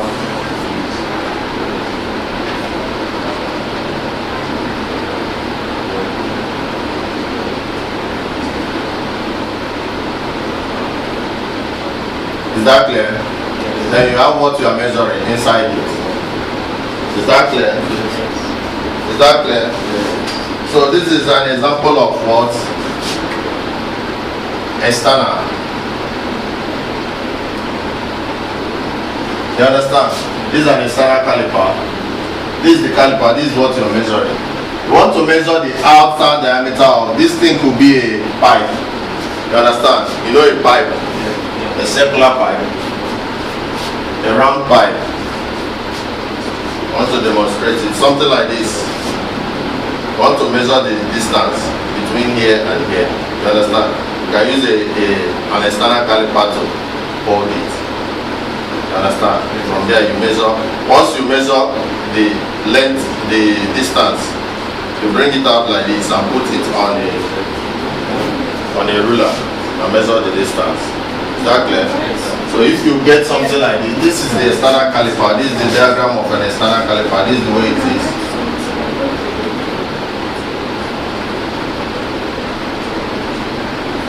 Is that clear? This thing can come in and go out. You understand? You can fold it, you can bring it together or extend it. You understand? Until it's clipping. If the round pipe, something like this is like this, what do? You close it down so that it will touch this. You understand? Or if it is bigger like this, you bring it out. You understand? Then this distance from here to here, that's what is we measure. Is that clear? The distance from here to here, this distance. You understand? Once you measure it, you bring this out, you place it on a what? On a meter rule, so that you can pick the what? The distance. Is that clear? This one is known as what? External caliper, because you use it in measuring the external diameter. This one is external diameter. But what if you want to measure the internal diameter, the distance between here and here? What do you use? You use what? You use internal caliper. You use what? You use internal caliper. This is an internal caliper.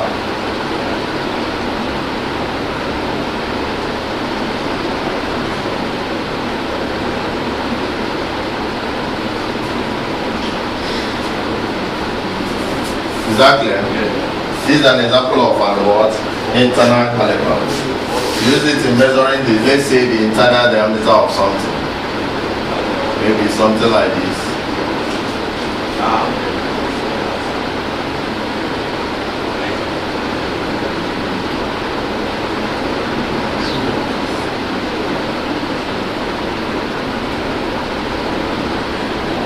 Exactly. The internal diameter, you click it on the inside of the material. You understand? It's like this. You put it on the inside of the material. You also measure the distances, isn't it? Yes. Once you put it, you measure the length, you bring it out and place it on a what? On a meter rule, isn't it? Yes. On a meter rule. So that you can what? Take the measurement of the what? Length. Is that clear? Yes. So that's how you use a what? A caliper.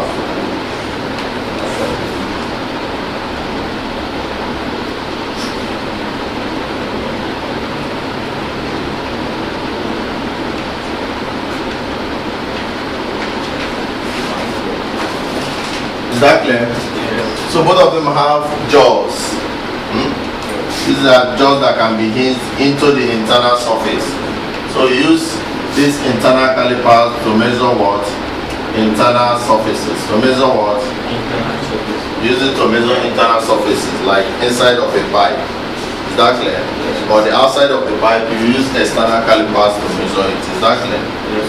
Good. And that brings us to the main reason for today's class, which is what we call vernier caliper. And like I told you, this one always comes out in JAMB every day. You have to pay attention.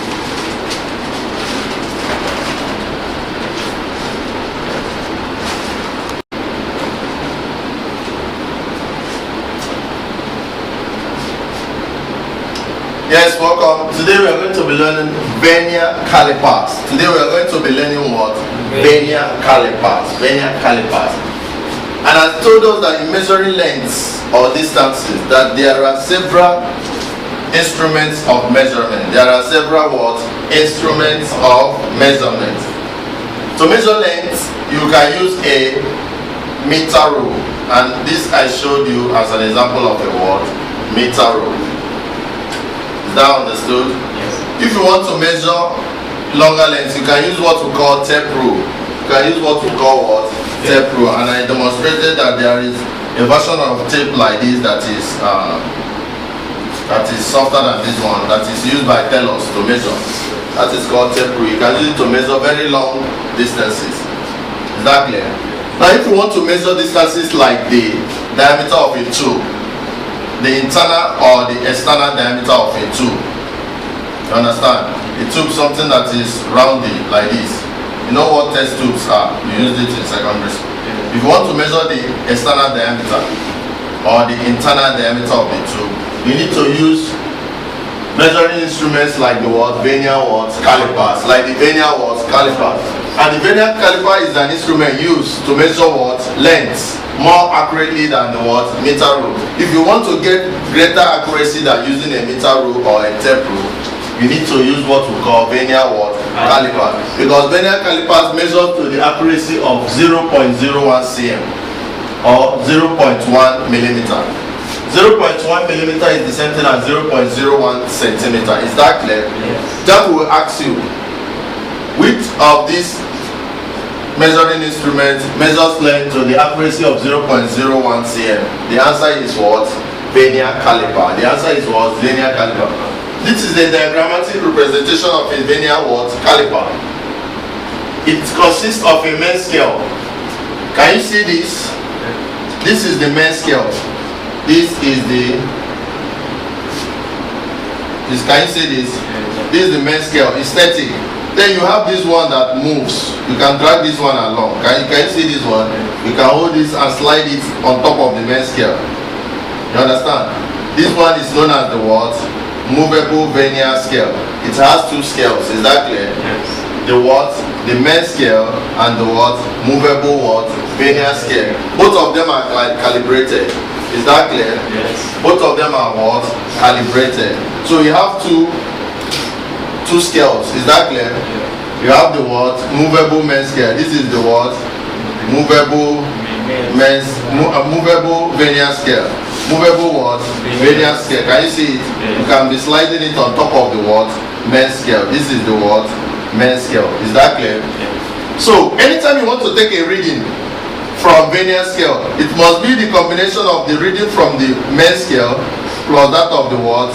Vernier what? Scale. Can you see the calibrations on the vernier scale? Yes. This is the calibrations on the vernier scale. Whereas this one is the calibrations on the what? Main scale. So the calibration of the main scale plus that of the vernier scale gives you the calibration of the vernier caliper. Is that clear? Yes. Now, if you want to measure, let's say this is a tube. Is that clear? You want to measure the distance between the here and here. You have to measure with the what? Outside jaw. Outside jaw. Is that clear? Yes. This is the outside jaw. You just put this thing here. Is that clear? So when you take these two, you put it here and use the two jaws to close it up. You can now do what? Take the reading by taking the reading of the main scale plus that of the what? Vernier scale. But if you want to measure the distance between here and here, the internal diameter, you have to use the what? Inside jaw. You have to use the what? Inside jaw or the internal jaws. Is that clear? So you carry this thing like this, you turn it, you put it inside here, then you drag this thing out by moving the vernier scale. It will touch. Once it touches, you start taking the reading from these scales. You understand? You take the reading from the main scale, add up with that of the what? Vernier scale. Is that clear? So this is a typical diagram of a what? Vernier caliper that has two scales. That has two what? Scales. The vernier scale that moves, the movable vernier scale, and the what? The main scale that is static. Then it also has two jaws. It has what? Two jaws. Use the outside jaw for measuring outer diameter, external diameter of tubes or round pipes, you understand?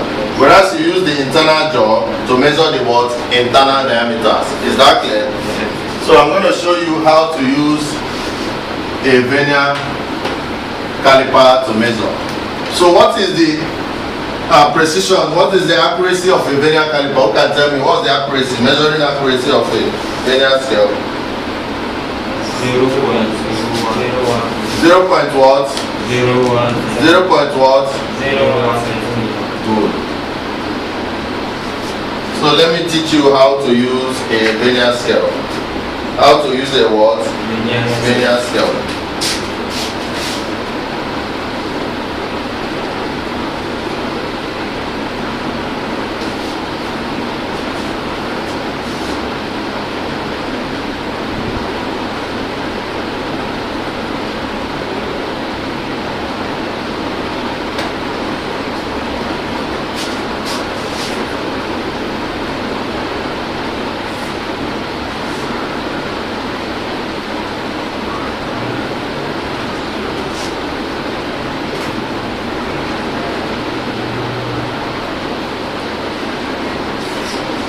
This one is known as the what? What scale is this?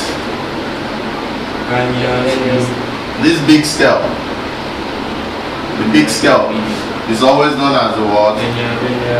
The main scale. The bigger scale is known as the what? The main scale. The main what? Scale. Then you have another scale, which is the lower one. Is that clear? Which is the what? Lower one. Which is the what? Lower one.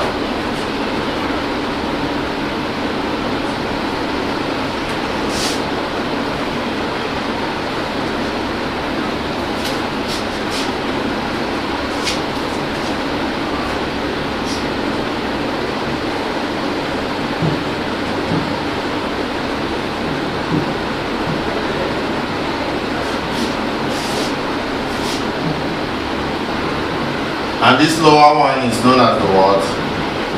Vernier scale. The lower one is known as what? Vernier scale. Is that clear? Yes.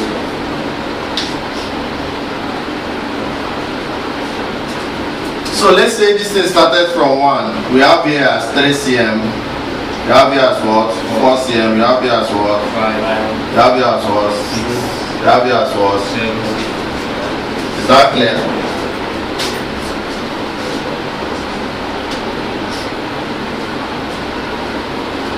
So this is what we have, and this is how it comes out in JAMB every year. You understand? There is always the upper one known as the main scale and the lower one known as the what? Median scale. That's how it comes out in JAMB. You understand? So whenever you're given something like this, you just look at. Can you see this? If you look at this, you look at the calibration that we have before the vernier scale. You understand? Yes. The main calibration that we have before the vernier scale is what? 4 cm, isn't it? 4 cm. So you can call it 4.00 cm. Can you see it? 4 cm. So always take the reading of the first reading before you start seeing the vernier scale. Is that clear? Yes. Is that clear? Yes. Is that clear? Yes. Good. Now, come down to the vernier scale. Check the readings. Can you see the marks on the vernier scale? Can you see the marks on the vernier scale? Yes. Now, check those marks and count it to where there is a mark that intersects or on the same line with that on the main scale. So if you look at this, you can count 1, isn't it? Yes. You can count 1, you can count 2, you can count 3, you can count 4, you can count 5, you can see 6. This 6 is exactly on the same line as the one on the what? Main scale. You understand? Yes. So you have point what? 6. You have point what? 6. You have point what? 6. You have point what? 6. So this any reading that you got here, just call it 0.06. Is that clear?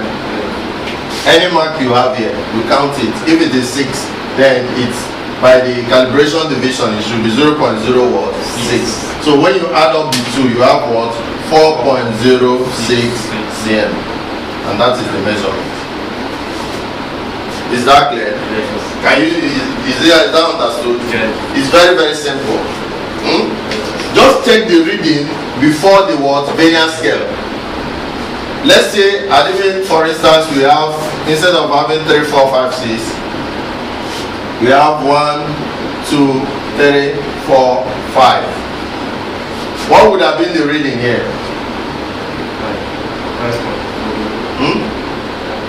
What would have been the reading? What is the reading before the vernier scale? 2.00 cm. Plus, what is the point of intersection? Still 6. 0.006 cm. So the reading would have been what? 2.06 cm. Is it not? Yes. That's how you read it. Is that clear? You have to pay attention to the points. To the what? Points. So let's say you have this. I want you people to read this one for me. 7, 8, 9, 10, 11. Then here we have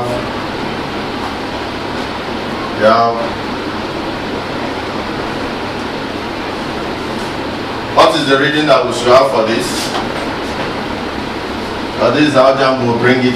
That's how JAMB brings it every year. What's the reading? What's the main scale? What's the main scale reading? 8.0. Main scale reading is what? 8.00 cm.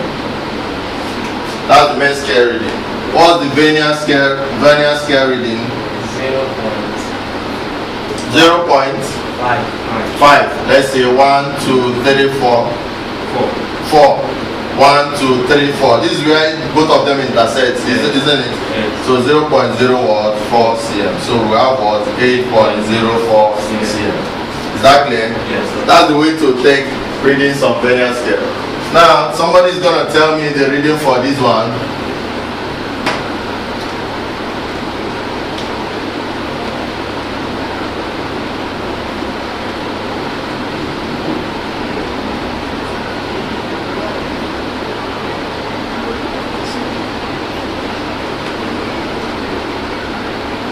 What is the main scale reading? 6.00. What's the vernier scale reading?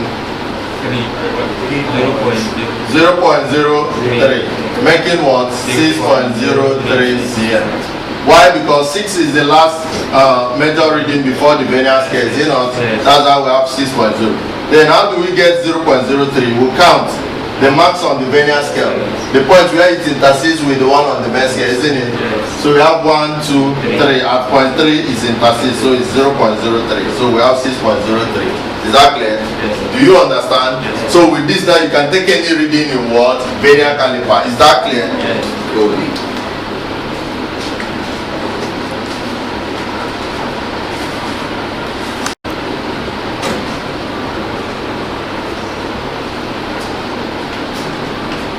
Yes, welcome. Today we are going to be learning about the micrometer screw gauge. We are going to be learning about the what? Micrometer screw gauge. We've already learned about the meter rule, the tape rule, and the vernier calipers, isn't it? Yes. We learned how to take readings on the vernier what?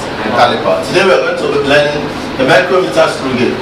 The micrometer screw gauge is used to measure the diameter of a thin piece of wire. You understand? Yes. When you have a wire, you know wire is very small. How can you measure the diameter of wire? When you go to buy wire in the market, if you are an electrician, you understand? They will say 12 mm wire. You understand? How do you know the mm of the wire? The millimeter. It is normally measured in millimeter because it is a very small distance. Once you want to measure the small distance of something like a wire or a pin, you have to use the measuring instrument known as the what? Micrometer screw gauge. That is the best instrument, because it reads to an accuracy of 0.001 cm or 0.1 millimeter. JAMB will ask you, which instrument reads to the accuracy of 0.001 cm or 0.01 millimeter? Which instrument is that? Micrometer screw gauge.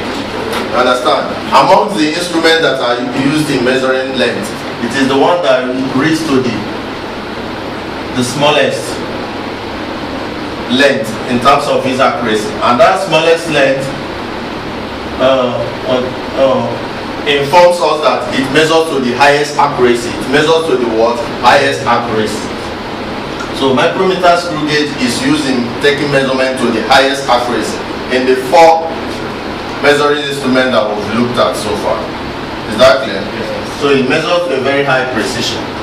So it is used in measuring the what? The diameter of a thin piece of wire. And it actually consists of a main scale.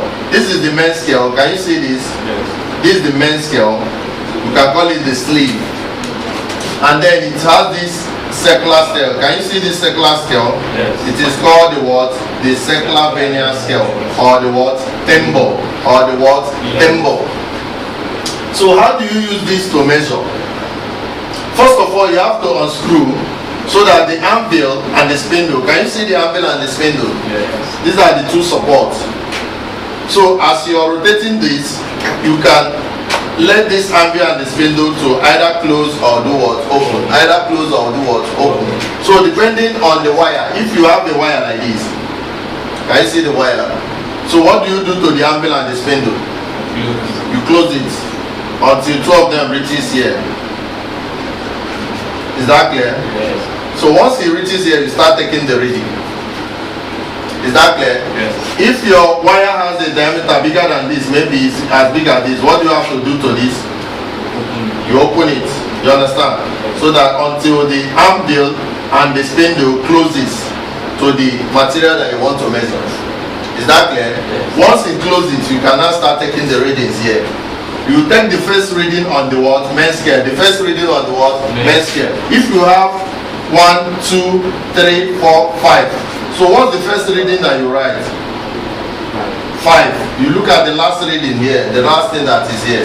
So you write what? 5.0 millimeter. I told you this one is in millimeter, unlike the other one that is in cm.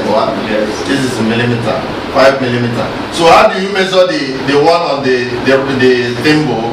You check the one that is on the same line as the middle of the main scale. This thing. You understand? Yes. So let's say it is 20.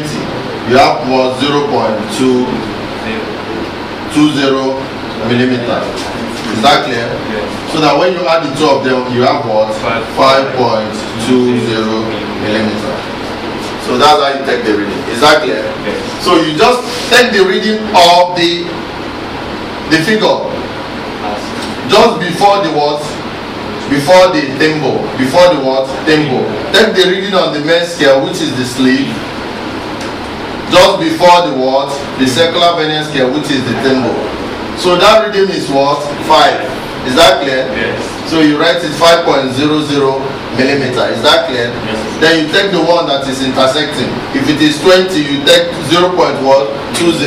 So when you add it to it, it will become what? 5.20 millimeter. Is that clear? Yes. Is that clear? Yes, sir. That is the way to take the reading. That is the way to do what? That is the way to do what? Good.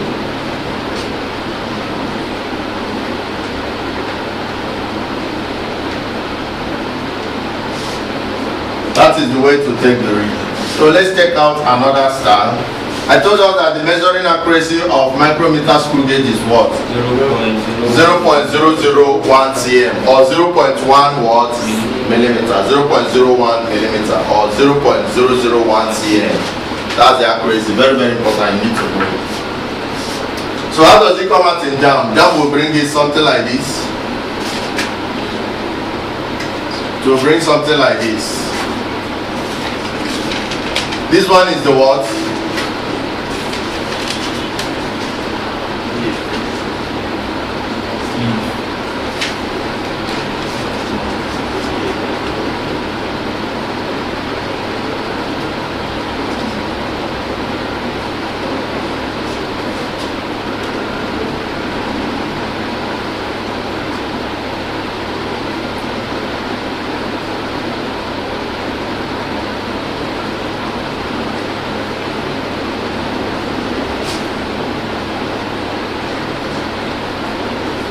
Exactly. This is the way it comes out in JAMB. So you're going to have something like this. So let's say you have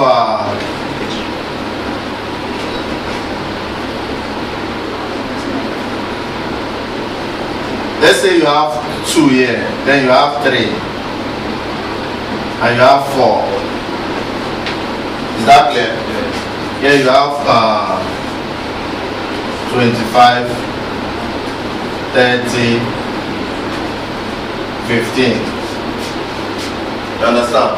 What reading are you going to have for this? 4 points. 4 points. If you take the down and you still have something that is very close, like here you can have 4.5. Is that clear? Yes. 4.50. Then the intersection for the ratchet reading is what? 25. Is it not? Yes. 0.25. Is that clear? Yes. So you can add it to, you have here 5, you have here what? 7, you have here what? 4.75 what? Millimeter. This one is in what?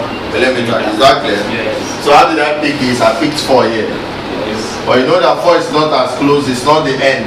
Yes. So you can pick out what is here, which is half of what is here, 4.5. Then you add up with the tempo reading, which is 25. You have what? 4.75. Is that clear? Yes. Is that clear? Yes, sir. Good. So let's have another diagram. Let's say you have something like this.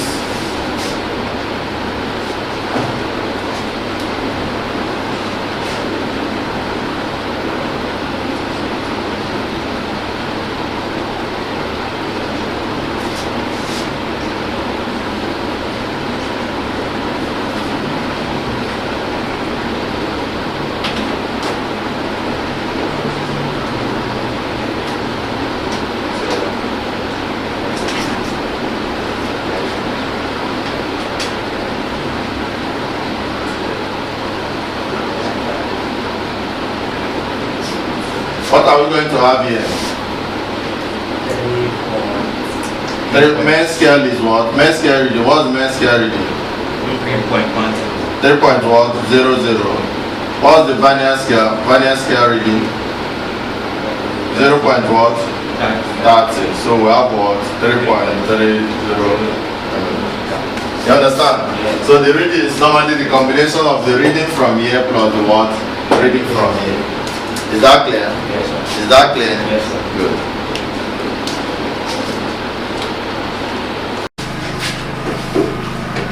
Yes, welcome. Today we are going to be learning about motion. I gave you some assignments, isn't it? And you've done it. isn't it? So go through this, then we'll look at those assignments. Motion. What is motion? What is motion? Every day in our everyday life we encounter this phenomenon known as motion. This morning you came from your house to this place, isn't it? So what did you do? What brought you from your house to this place? Walking. Movement, isn't it? Motion. Movement from one point to the what? Other. The movement from point A to point what? B. That is what? Motion. That is what you do every day. Is that clear? Yes. And there are different kinds of these what? Motion. Do you know that the earth revolves around the sun? The earth revolves around the what? Sun, making a motion in a circular what? Path, isn't it? Then when you on the fan in your house, the fan blows you by making motion in a what? Circular what? Path, isn't it? Now when you're driving your car and you're driving from in front of Tclassified.com to, what's the name of the bakery down there? No, the one this side. G9. Do you know G9 bakery? Yes. When you are driving your car to G9, you follow through a straight path, is it not? You're making a what we call rectilinear motion. Motion in a linear path, isn't it? Yes. Now, when you have smoke or particles of very light objects, you put them inside your hand, you blow them. When they go, they move in what we call zigzag manner. They move in what we call what? Zigzag manner. Is that clear? Have you been able to identify different types of motion? So motion could be in straight path. It could be in vibrational. Like when you plug the string of a guitar, you know what a guitar is? Yes. You plug the string, what will happen? To move to and fro. That is a what? What kind of motion? Vibrational motion. You understand? So from my explanation, you will be able to understand that we have different kind of what? Motion. Different kinds of what? Motion. And that is what we are going to learn today. Because motion is a very important primary aspect of what? Physics. Very important primary aspect of what? Physics. Now, the motion of an object can be defined as the visible what? Movement between 2 points, and which may be caused by an applied what? Force. Motion is always caused by an applied what? Force. Is that clear? Yes. When you blow the little grain, it is due to the force from your breath, isn't it? Isn't it? Yes. So it's always force or energy that bring about what? Motion. Now, the study of objects in motion and the force associated with them is called what? Dynamics. Is that clear? The study of objects in motion and the force associated with them is called dynamics. Then that aspect that deals with objects in motion is known as what? Kinematics. Is that clear? Yes. So those two important things you're going to know while we go into the various types of what? Motion. Have you written down the notes? Yes. Please make sure you get down the notes. So we look at types of what? Motion. Types of motion. And JAMB is going to ask you in the options listed below, which of the following is a vibrational motion? You should be able to pick out a vibrational motion from the other types of motion, isn't it? So number one, we'll talk about translational or displacement motion. That's number one. Translational stroke displacement motion. This is the number one type of motion that we're looking at. And this is the motion of an object in a straight line as a result of the force applied. This is the motion of an object in a straight line as a result of the force applied. Example is the motion of a woman pushing her baby's pram from one point to another in a straight line, isn't it? You can also say that example is the motion of a wheelbarrow pusher, isn't it? Wheelbarrow pusher moving a luggage from point A to what? B in a what? In a what? Straight line. For you to call it a translational or displacement motion or rectilinear motion, it has to be in a what? It has to be in a what? Because then will ask you the movement that happens when you drive your car from point A to point B in a straight line is what? You understand? Then it would also ask you the movement of the tire of the car that you're driving is what? You know the movement of the tire is not the same thing as your movement of the whole body of the car, is it? Yes. One is making a what? Rotational, isn't it? Yes. Whereas the other one is making a what? Rectilinear what? Motion. Very important. So once it's a straight line, then you talk about translational. Now number 2 is what we call oscillatory, in brackets, vibratory motion. You can give me an example of a vibratory motion, which I just said now. String of a guitar, movement of the string of a guitar. When it is what? Plucked. When it is what? Plucked. You can give me another example. Pendulum, simple pendulum, is it not? It makes this motion. It comes from where it started, goes back. So whenever you have such motion, you're talking about vibratory motion.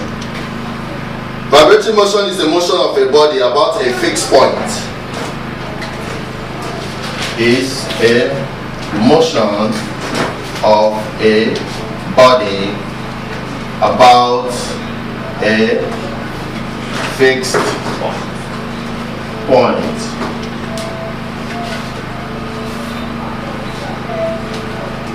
That is the motion that repeats itself in equal intervals of time along the same path.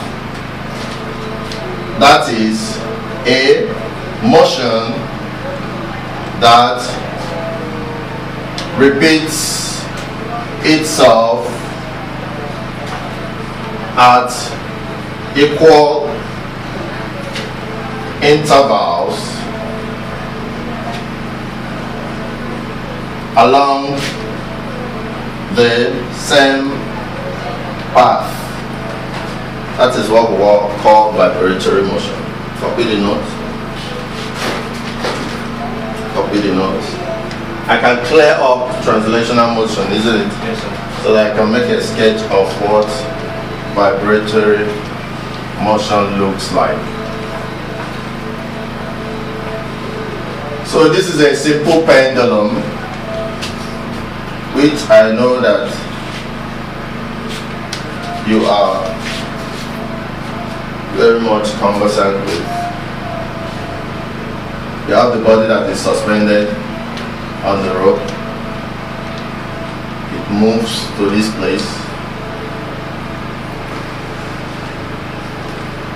and comes back. It moves, goes back. You understand? It's moving along the same path. Can you see the path? This same path continues this motion, isn't it? Whenever this is the initial body, you plug it a little, isn't it? Then it continues moving like this along the same path. Is that clear? So this is what we call a what? Vibratory or what? Oscillatory motion. So you have to suspend it in a rigid support. So this is the body that is doing the what? Vibration. And this is what we call a what? Simple what? Pendulum. This is a what? Simple pendulum. Now, another good example, they are going to draw these sketches for you and say what kind of motion is being illustrated in the sketch. You should be able to pick out the motion, isn't it? Yes. Isn't it? Yes, sir. Because you know the example. Now, we'll talk about a helical spring. We'll talk about a what? Helical spring. If you suspend a helical spring, this is suspend a load on it. Then what do you need to do? What do you do? Pull it down a little bit, isn't it? Clock it. Then it will start making this motion along this same path, isn't it? Yes, sir. Isn't it? Yes. Continuous motion. And such motion is an example of what? Oscillatory or what? Vibratory. Good. So this one is what we call what? Helical spring. So with these two examples, you can give me 3 examples of a vibratory motion. But Samuel, give me 1 example of a vibratory motion.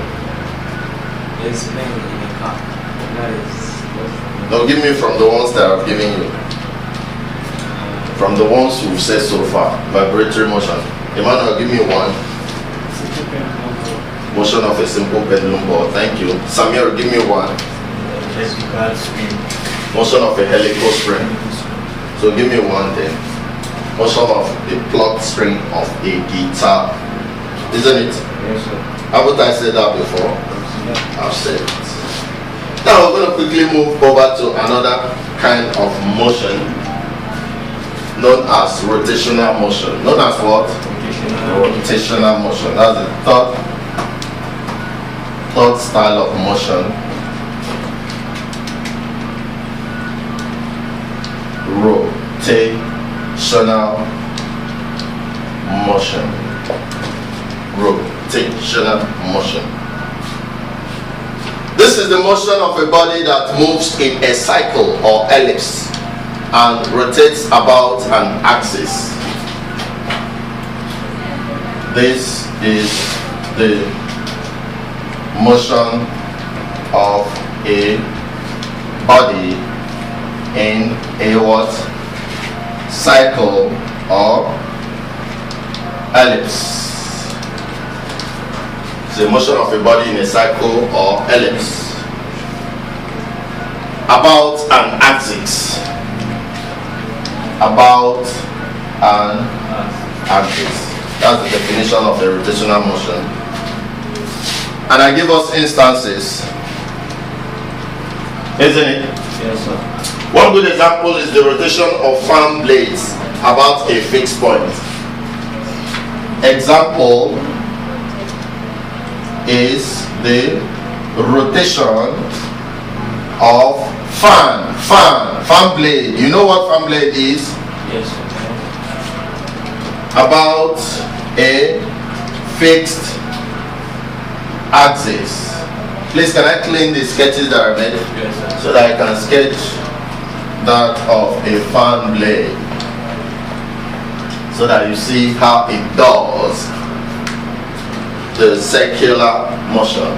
This is the fixed point of the blade. Then you have the blades. You have the blades. You have the blades. So you can tell me what happens when you go and press the button of on. What happens? It will start making what? Circular. Is it not a circle? Yes, sir. Is it not a circle? Circular.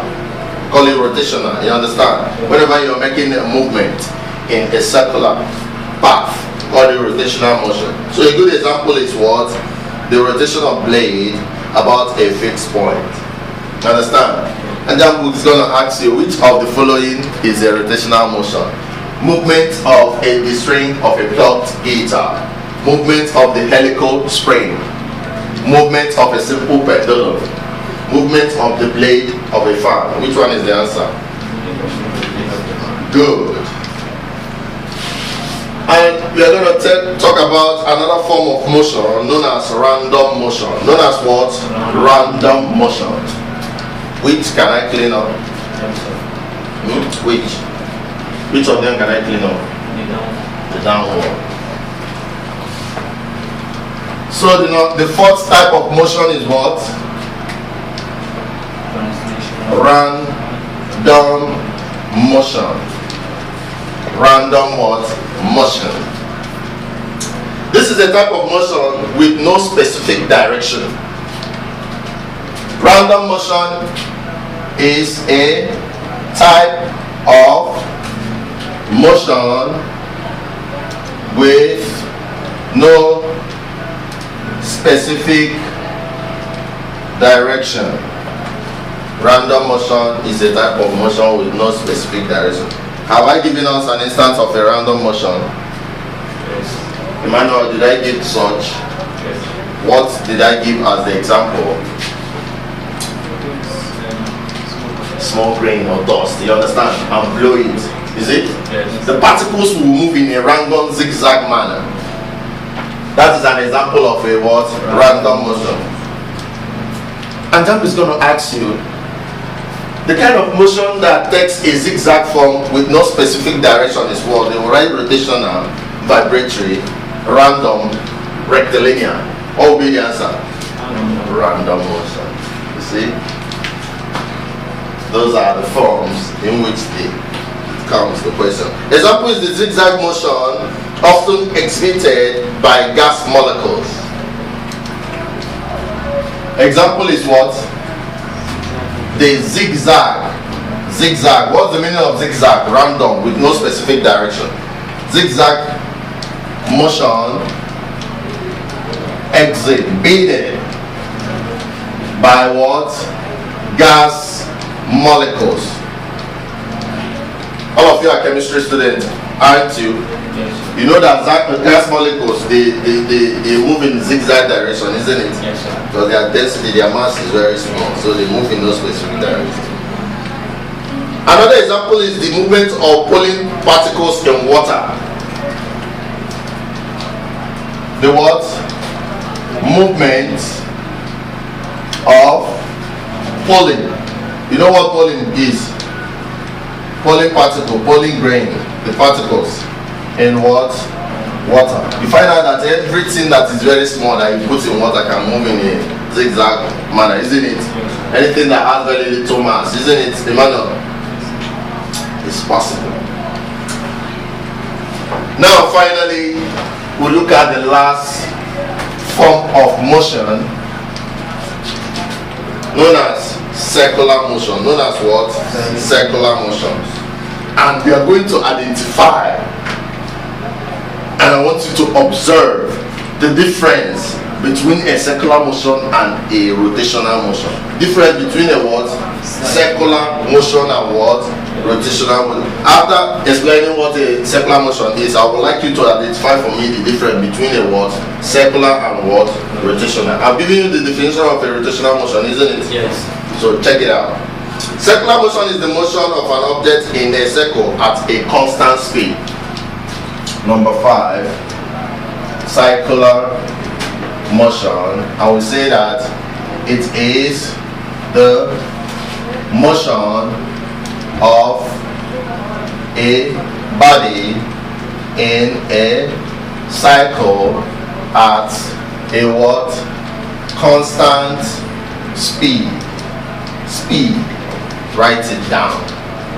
The movement of a body in a cycle at a constant speed. Example is the movement of the earth round the sun or the moon round the earth. Example is the movement of the sun round the earth or the moon round the movement of the earth. This is earth round the sun or the moon round the what? Earth. I hope I can claim the random motion definition. Good. Now, who can tell me the difference between a circular motion and a rotational motion which is an every year question in JAMB. It comes out every year. I'm going to explain it with a simple diagram of the sun. Can you see the sun? Can you see the sun? Yes. What revolves around the sun? Yes. Earth, isn't it? Yes. The what? Earth. Earth. You understand? Now, whenever this earth is moving around the sun, it is making two types of motion. Whenever the earth is moving around the sun, it is making how many types of motion? Two types of motion. One of the motion brings about day and night, whereas the other one brings about the year. Is that clear? Yes. When the sun, when the earth makes a complete revolution, it clocks one what? One what? Year. But as the sun, let's say this is the sun, and I'm the earth, and I'm moving around. This is what we call circular motion. This is what we call what? Circular motion. So as the earth is moving around the sun like this is how it moves. It doesn't move like this. It moves like this. This is how it moves. It's also rotating while it's moving around the sun. The sun is here. As it's moving around the sun, it is also what? Rotating on its axis. And that motion, this rotation of motion around a given axis, which is also the motion that the fan blade does, is known as what? Rotational motion. Is that clear? Yes. Whereas that one that is making around the sun on a constant speed is known as what? Circular motion. Can you identify this type of motion? Yes. JAMB will ask you the movement of earth about its axis. What kind of motion is that? Rotational. Then it will also ask you the movement of earth around the sun. What kind of motion is that? Circular motion. Thank you. Yes.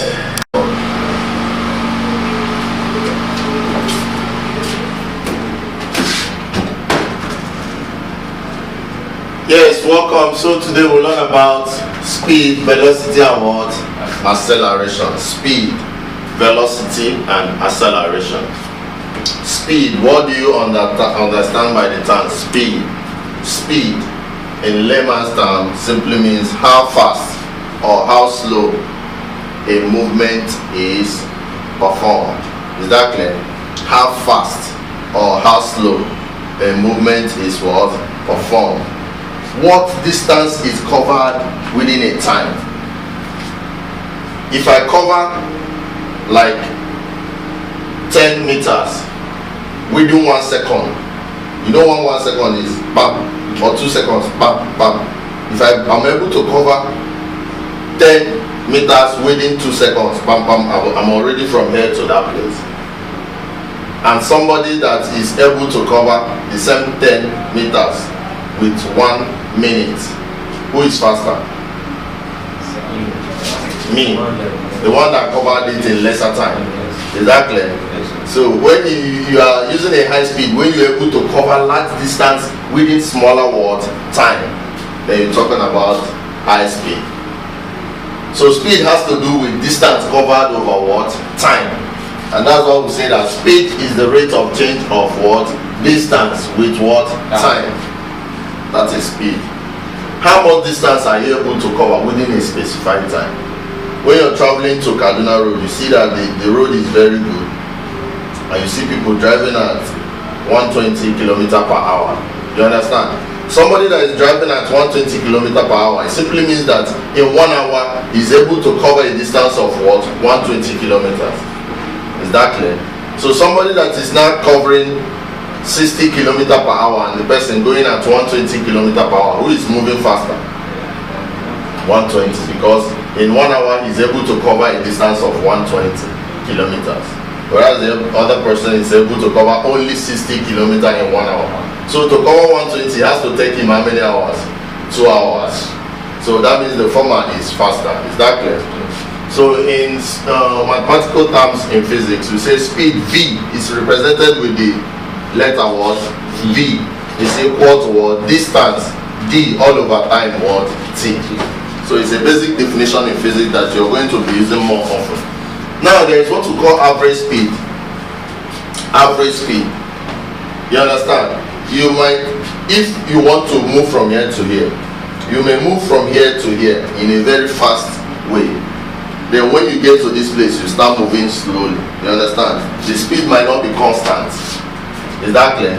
The speed might change. So that's why we have the term average speed. When the distance covered with time over a particular journey are not what? Steady. They are not steady. Is that clear? If you are moving from here to Kaduna, there are some parts of the road that are not good, is it not? So you have to slow the speed, is it not? You move faster when the road is clear and in a straight line. But when the road becomes bad, you slow down. You understand? So how do you calculate the total speed from here to Kaduna? Since it's not steady, you use what we call what? Average speed. And the average speed is simply means the total speed, both the very fast high speed and the low speed. When you add them together, all over the total time taken for you to get from one point to the other, we call it what? Average speed. Is that clear? Is that clear? Have you gotten it down? Yes. Good. Now, having looked at average speed, there is this other type of speed called actual speed. Called what? Actual speed. And actual speed is the instantaneous speed of an object as measured with time. The instantaneous what? Speed. The actual speed is the what? Instantaneous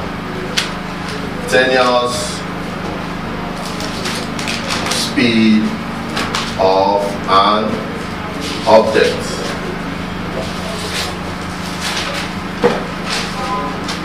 with respect to that point in time. Is that clear? Point in time. When it's moving and the speed is changing, you understand? The actual speed for it is taken for a particular point in time, interval of time, very over short interval of time, with respect to that point in time, over short interval. So the speed at a very particular point.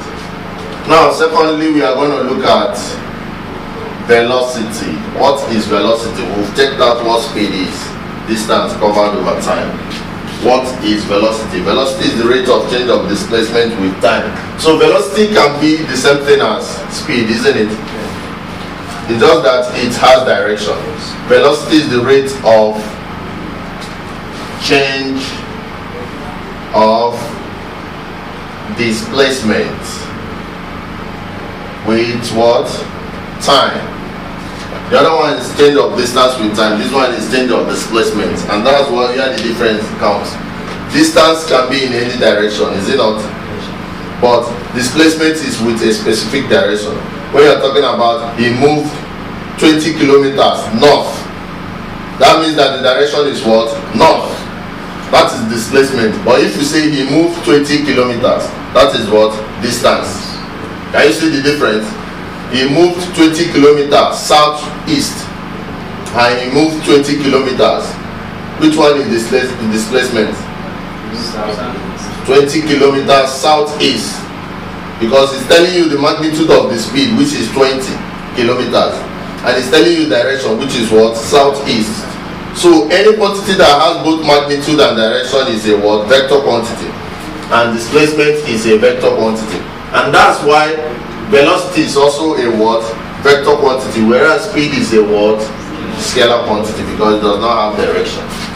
Is that clear? So V, velocity. You see that when we represented speed, we also represented it with V, is it not? Yes. V is equal to displacement all over what? Time. So both of them are virtually the same thing, except for the fact that one has direction, whereas the other one does not have specific direction. Is that clear? Now, a uniform velocity,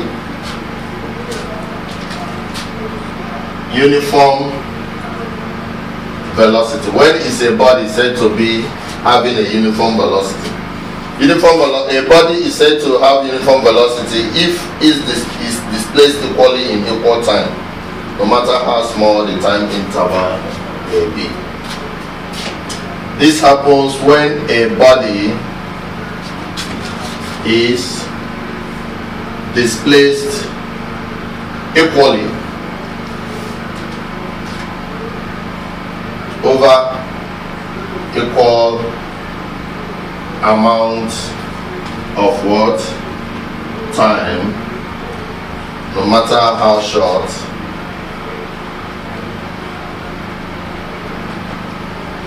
the time is. Do you know the SI unit for velocity? Meter per what? Seconds. It's the same unit for speed. Exactly. It's the same unit for speed.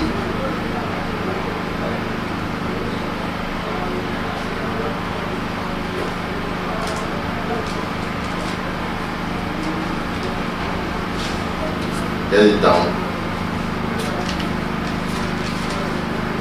So there are various ways you can determine the velocity of a body.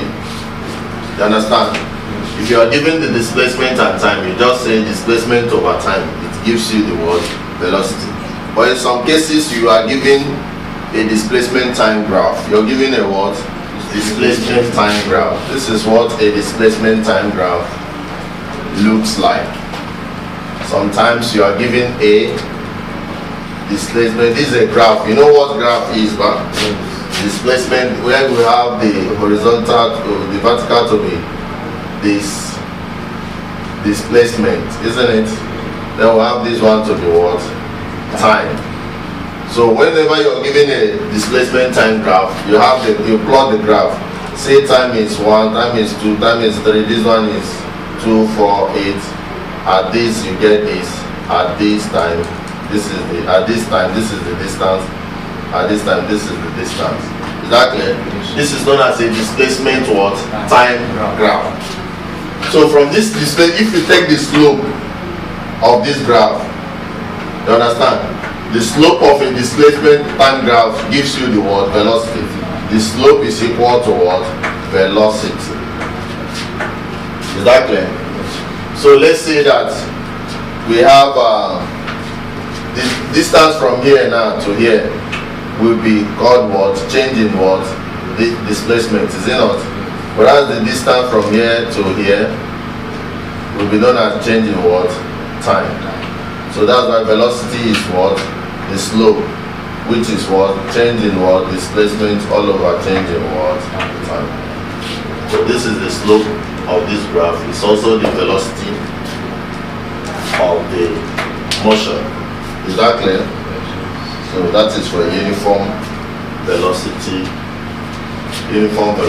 moving body. So get down that graph, sketch it. Sketch it, very important. So that is a sketch of a body in having a uniform velocity. So you can use what we call displacement time graph. Displacement time graph to determine the velocity of the body by simply calculating the slope.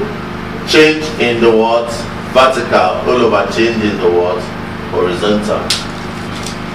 Gives you what you want. So have the sketch so that we can learn about the third quantity known as what? Acceleration. So we're going to be learning about acceleration. Acceleration, change in velocity over time.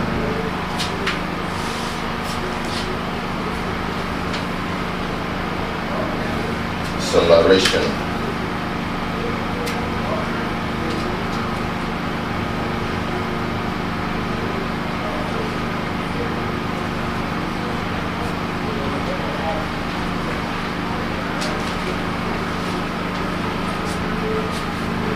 So So you use the slope of displacement time graph to find the what? Velocity. But what if we have a distance time graph? What can we use it to find? Speed, huh? It's possible. So for a uniform velocity moving body, you can easily use the displacement time graph. The slope gives you the velocity. Is that clear? Now we look at acceleration. What is acceleration? Acceleration is the rate of change of velocity with what? Time. Acceleration is equal to rate of change of what? Velocity. Change in velocity all over what? Time. That is acceleration. Acceleration A is equal to change in velocity over time. Change in velocity over time. That is acceleration. Acceleration is the rate of change of velocity with time.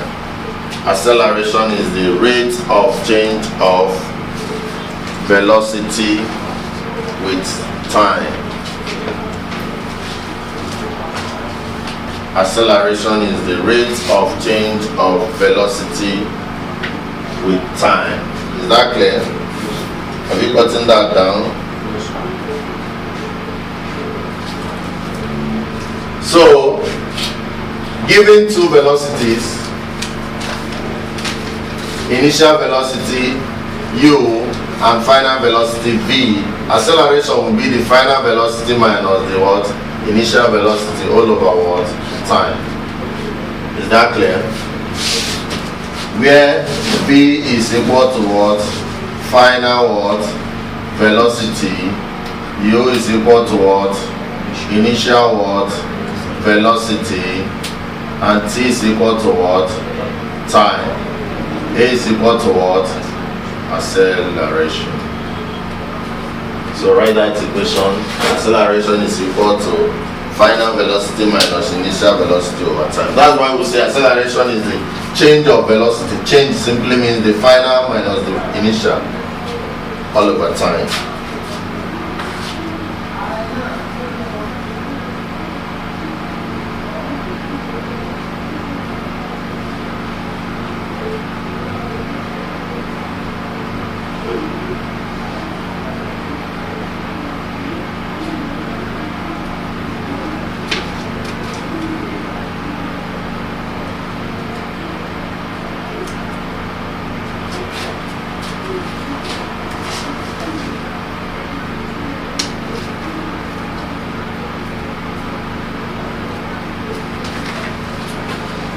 It's also important to note that we can have what we call average speed. We can have what we call average velocity, not average speed, average velocity. Is that clear?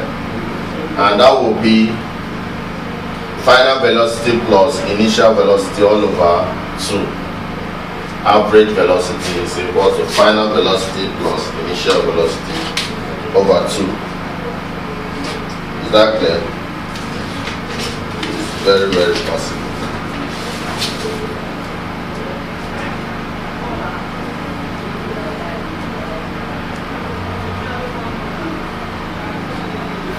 So there is also instantaneous acceleration. Instantaneous what? Acceleration, and it is the rate of change of velocity with time at a particular instant. Is the what? Rate of change of velocity with time at a what? Particular instant. That is instantaneous acceleration. It is represented as the v all over the t, rate of change of velocity with time at a particular instant. This could be said to also be change in D all over change in T as T at change in T tends to 0. So those are some important facts about speed, velocity, and acceleration. Instantaneous acceleration is the rate of change of velocity with time in a particular instant. At a particular instant. Say you have this, and this is the movement of speed. It's not constant. So if you take a tangent on a particular point and calculate the acceleration, that very acceleration that you're calculating is known as instantaneous acceleration. Acceleration at this very instant. Instantaneous acceleration. Rate of change of velocity with time at a particular instant. Now finally,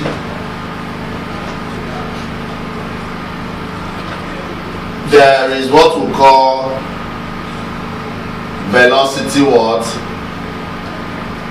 Time what? Graph.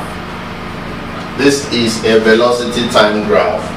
When you calculate the slope of a velocity time graph, what will you get? Change in velocity over change in time. If you do calculate the slope of a velocity time graph, you get the word acceleration. So the slope of a velocity time graph gives you the word acceleration of the body. Just like the slope of a displacement time graph gives you the velocity. Is that clear? Yeah. The slope of a velocity time graph gives you the acceleration of the very object in motion. Is that clear? Please get down this note. Get everything down.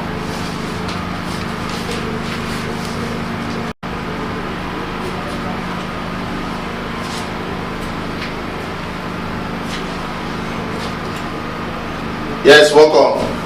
Today we are going to be learning about the equation of motion. Equations of motion of an object in a straight line. Motion of an object in a what? Straight line. Or in space, but not affected by gravity. You understand? Normal motion. So these are the equations. These three equations are very, very important. Is that clear? Equation 1, equation 2, and equation what? 3. And the first one says that V is equal to U plus 80. V is equal to what? U plus 80. Where V is final velocity is equal to what? Initial velocity plus acceleration times time. Is that clear? Final velocity is always equal to initial velocity plus acceleration times what? Time. Is that clear? That's the first. The second is that S is equal to UT plus half 80 squared. S equal to UT plus what? Half 80 squared.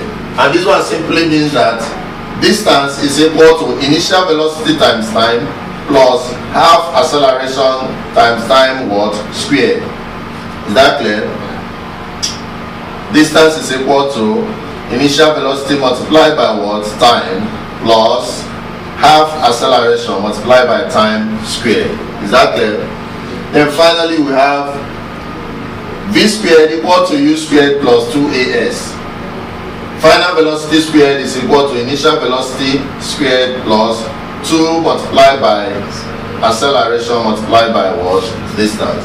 These three equations are basic equations of motion, and you're supposed to have them at the back of your mind. Is that clear? Because you're going to be seeing some calculations that involves their use. So these are the various representations, but together with the equation that average speed or average velocity is equal to what? final velocity plus what? Initial velocity all over what? 2. I hope you know this equation. I had earlier given it, isn't it? So that if you talk about speed, you know that velocity or speed is equal to distance over time, is it not? Is it not? So now if you make distance the subject, x will be equal to what? Vt. Is it not? So x is now equal to v is this u v plus u all over what? 2 times what? T. Is it not? So you can arrive at stuff like this, but basically you need to be able to have these equations at the back of your mind. Is that clear? Is that clear? That is the basic equation of motion. Everybody is expected to know it. Basic equation of motion. So that is for equation of motion. Basic. Then if you talk about equation of motion under gravity, equation of motion what? Under what? Gravity. If you talk about equation of motion under gravity, the same equation applies. But due to air resistance and Earth's gravity, the equation under gravity could be changed to V is equal to U plus or minus GT. Is that clear? Is that clear? Yes. The other one was V is equal to U plus what? AT. Yes. But we change the A to G. Why?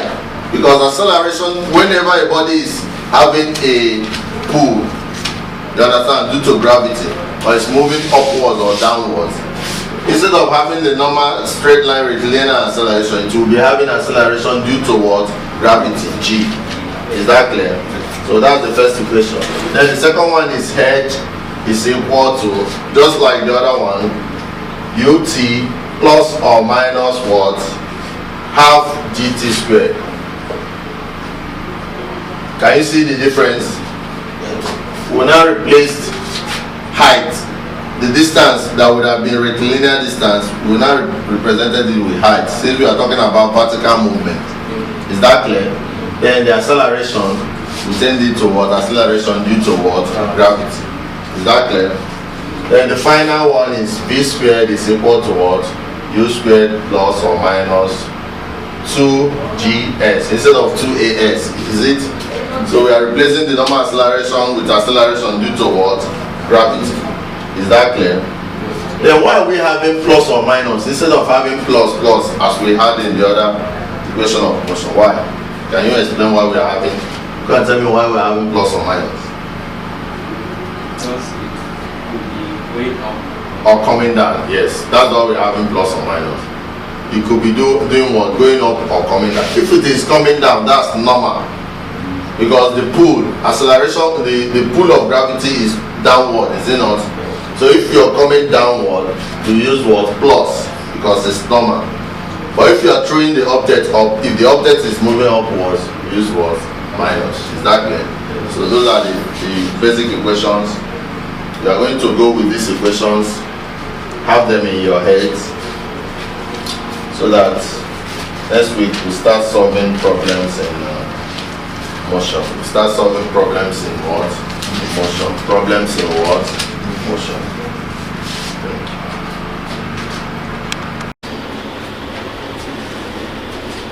Good. So we are looking at vertical projection. If you throw something up, you understand? This is as opposed to normal motion that I told you of, rectilinear motion. You understand?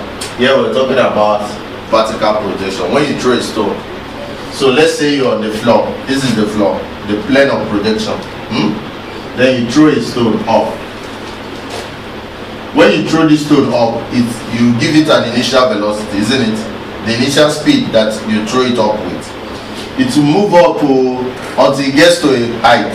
Like when you throw a stone up, will it continue moving up? It gets to a height. That height is known as X max, maximum height it can go.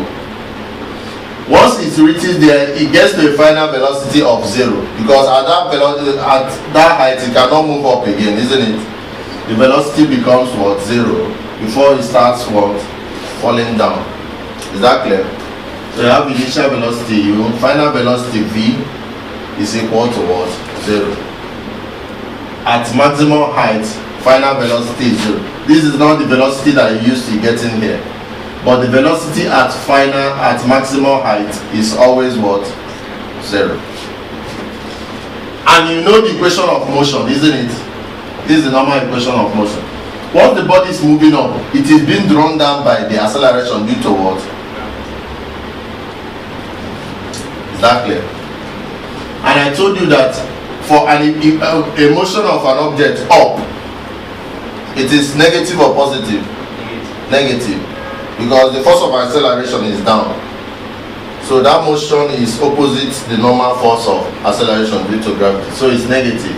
So we have v is equal to u minus dt. This is the first equation of motion, isn't it?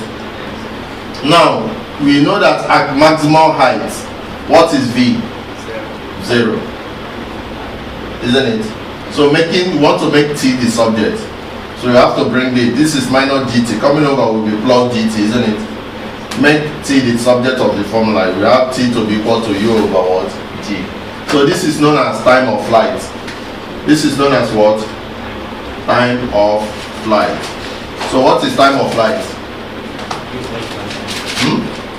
What is time of flight? The time taking the object from the point of projection to the what? Maximum height. Is that clear? That is the time of flight. But what is the total time? What is the total time? If the time of flight is the time for the body to get from here to here, total time will be 2 times, is it not? Because total time of flight will be total time of the whole project of the whole motion will be from here to here, then from here to here. That is 2 times from here to here, is it not? So total time now, this total time is equal to 2 times t. Total time is the time of flight, time of the whole thing. But time to get to the maximum height is what? Small t. No, this is a mistake. Time to get to maximum height is small t, isn't it? But the total time of the whole thing will be 2 times time to get to the maximum height, which is t, time of flight, equal to 2 times time to get to maximum height, isn't it? But you know that small t is already u over t. So 2t will be 2u over t, isn't it? Now, how do we get the maximum height? We use the second equation of motion. And that second equation of motion says that what? V squared is equal to what? U squared what? Minus 2as. Huh? But if it is vertical motion, we call it head maximum. And this a changes to what? G, isn't it? This is actually the third equation, but so how can you calculate head max? We know that at the maximum height, velocity is what? 0. So we have 0 is equal to u squared. That is this one. I've already written it here. This is the equation. 0 is equal to u squared minus 2g h max, isn't it? Now, since here is 0, you make this the subject, you have to carry it over here. 2g h max equal to u squared. So h max is equal to u squared all over what? 2g. Can you see that? So that's the maximum height. So whenever you're talking about body that is under vertical projection, the time taken to get to maximum height is simply equal to initial velocity over acceleration due to gravity. Is that clear? Whereas the maximum height is simply gotten from what? Initial velocity squared over what? 2 times acceleration due to gravity. Is that clear? So that is for vertical projection. Now we are going to look at horizontal projection. We're going to look at what? Horizontal.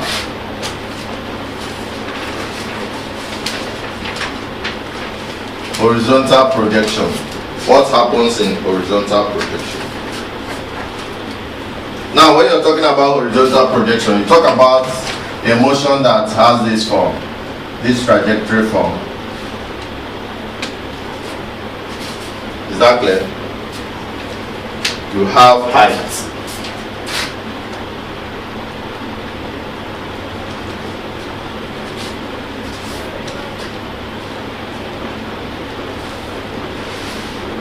So you throw something like a coin. Let's say this is a tabletop.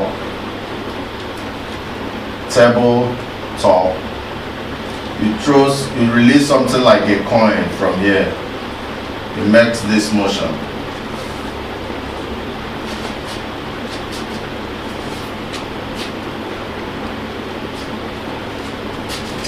This is known as what we call horizontal range. So you throw a coin.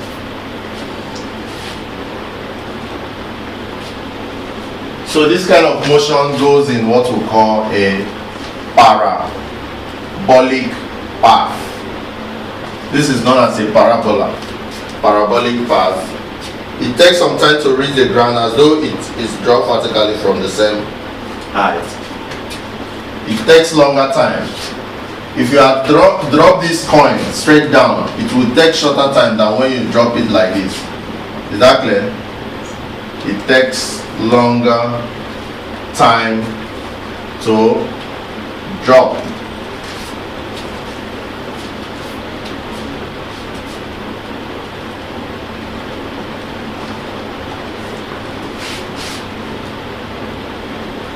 So for this very motion, height from projection, h.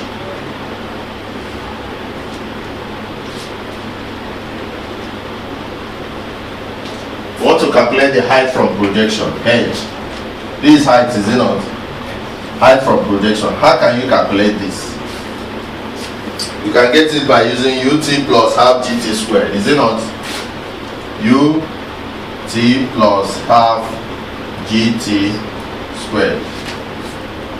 This is the motion for under gravity, is it not? This is normal equation of motion. You will now use h in place of what? S. And g in place of what? A. Isn't it? So this is normal equation of gravity. Now, this is what we have to calculate the height.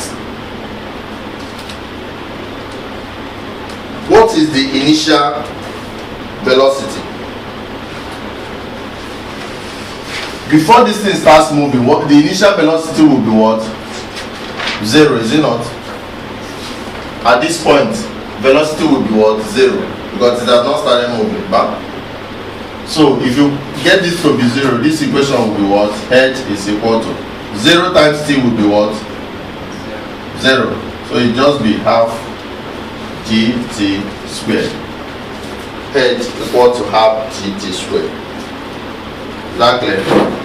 So make t the subject of the formula. What be the time? T will be equal to what? How can you make t the subject of that formula? Root 2h over, it will be what? Root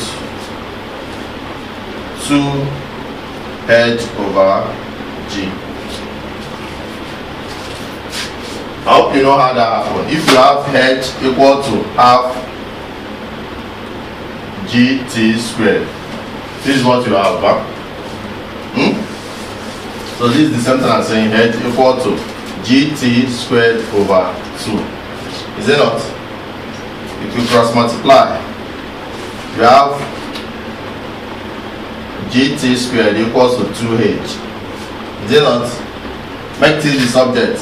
T is equal to 2h all over what? G. G squared is equal to 2h over g, isn't it? Make t only the subject. T equal to root of 2h over g. So that's how you got this. Is that clear? So t, that's how you can calculate the time taken to get to the ground. Is that clear? Is that clear?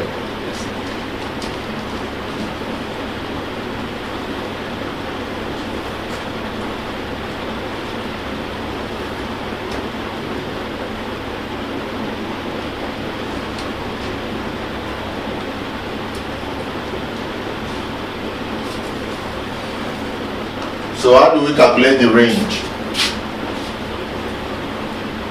Range is this distance, isn't it? How can we calculate the range? We can also use the same formula. We can use the formula of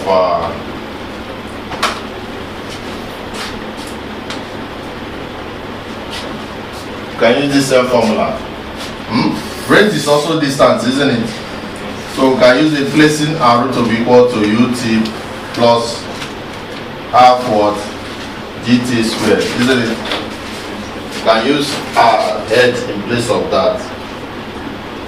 So if we have that, but we know that at the point here there is nothing like gravity, because it's already on the floor. So the effect of this will be 0. So we'll be having arrow equal to ut plus 0.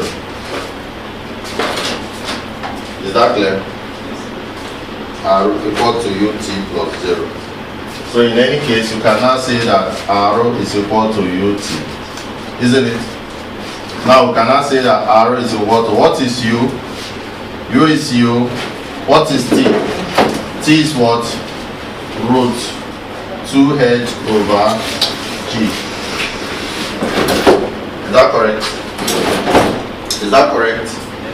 So that's what we have for horizontal projection. So for every horizontal projection, h is equal to half gt squared and t is equal to root of 2h over g. Whereas for vertical, for the range is equal to u root 2h over g.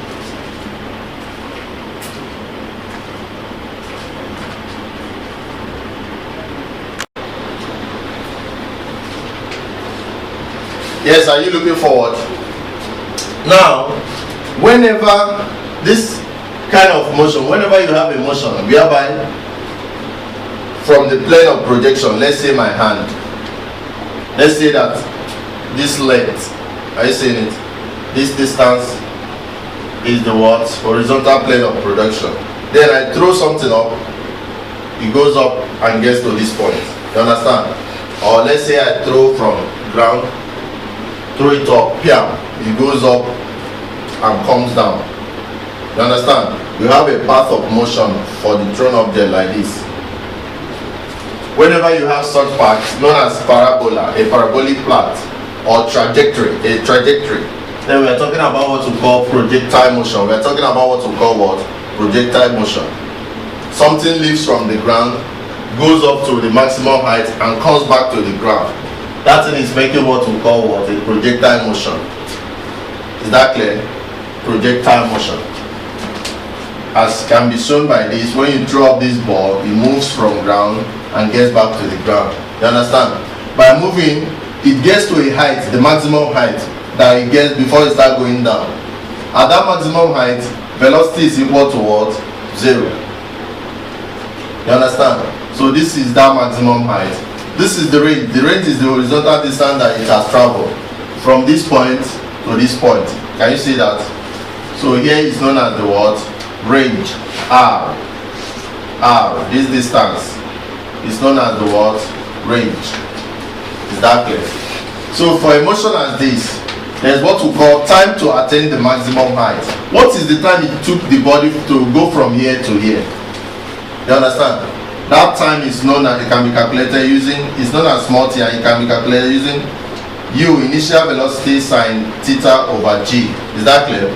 Now what is the time of flight? Time of flight is the total time from here to here and here. So it's simply 2 times time to get to the maximum height, is it not? So that's why this time now, 2 times it will give you 2 u sine theta all over g. Can you see that? So the small t is the time taken to get to the maximum height, whereas the big T is the time for the whole flight. Is that clear? Now, another thing you need to calculate is the maximum height, this height that it gets to before it starts going down. How do you calculate it? Simply by saying initial velocity squared sine squared theta all over 2g. Is that clear? Then the distance is as traveled, the horizontal distance is as traveled, r, range. Range is simply gotten from initial velocity squared sine 2 theta all over g. Is that clear? So these four equations are known as the four equations for projectile. Four equations for what? Projectile. Then can you give me an example of things that make projectile motion? Give me an example of things that make projectile motion.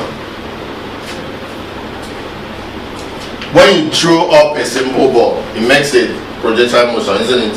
You carry ball, throw to your partner. From here, boom, your partner gets it, throws it back. That's projectile, isn't it? Then when you shoot a gun, if you shoot a gun up like this, will it continue going up?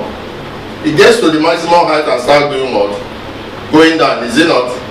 When a plane is flying, how does it fly? It comes from up, gets to the maximum height in the sky, and starts coming down, isn't it? So many things make such motion, isn't it? So now we look at applications of projectile motion. So somebody, applications of projectile motion. So in what ways can we apply this projectile? Applications of projectile motion. How can we apply projectile? Number one, launching a mechanical propelled missile, e.g. intercontinental ballistic missile. Number one, we can use it to do what? Launch ballistic missiles. You know what missiles are, isn't it? They use it for war. Missile, you throw it from one country to the other. You want to bomb them, so you use projectile to do that. Shooting of arrow, guns and rockets. Shooting of arrows, guns and what? Rockets. All of this uses projectile motion. You need to calculate the time of flight, all these things, maximum height, to know where the gun can reach, get to. You can also use it in sports and games, throwing of discus and javelin. You use it in what? Sports and games. Sports and games. For what? Throwing discus, javelin. You use projectile motion, javelin. Kicking of ball, volleyball, and throwing of basketball. Throwing of what? Can use it to throwing of basketball. You can, even in kicking ball, when you kick your ball, it makes a projectile motion. You can also use it in taking off and landing of aircrafts. You can use it in doing what? Taking off and landing of aircraft. What is aircraft? Huh? Airplane, isn't it? So you use the projectile motion for that. So we'll stop there for now. When your partners come, we'll solve problem with all the equations that will be given so far. Yes, any motion that is having this parabolic form, you understand, like that of a projectile, half projectile like this. When you release this coin and it's moving like this to fall, you find out that the velocity at which it's moving has two components. The velocity at which it's moving has two components. One is the one that is making it to move in this direction, and one is the one that is making it to move in this direction. Is that clear? You throw out the coin did not continue moving up. Neither did it continue moving what? Down. It did not continue moving straight or down. So it must have a component that is making it to move towards this side and the one making it to move down. That's why it moved like this, isn't it? So the one making it to move like this horizontally is the Vx, velocity due to x. Then the one making it to move down is Vy. Understand? The velocity in the downward direction. So for you to get this normal velocity that is actually making it to move in this direction, which is actually the path of the motion, you have to say that the resultant velocity is equal to the velocity due to the x direction movement and the one due to the what? Y direction movement squared, the root of it. Is that clear? Now for this trajectory motion, Vx is always equal to initial velocity u. You understand? The velocity making it to move in this place is the same as the initial velocity, whereas the velocity that is making it to move down is the same thing as acceleration due to gravity times distance. Is that clear? In the y direction. So now, if you say that V is inclined at an angle of theta to x, can you see it? V is inclined at an angle of what? Theta, isn't it? If you say that this is the case, then from normal calculation in mathematics, you know that tan theta is the same thing as saying the Vx, this one, all over Vy, which is the same thing as saying Gt all over what? U, as we stated here. So tan theta on itself, making theta the subject, if you take this tan over to this side, you have what we call arctan, Gt over U. Is that clear? So that is for the resultant velocity of a projectile. The resultant velocity of a projectile.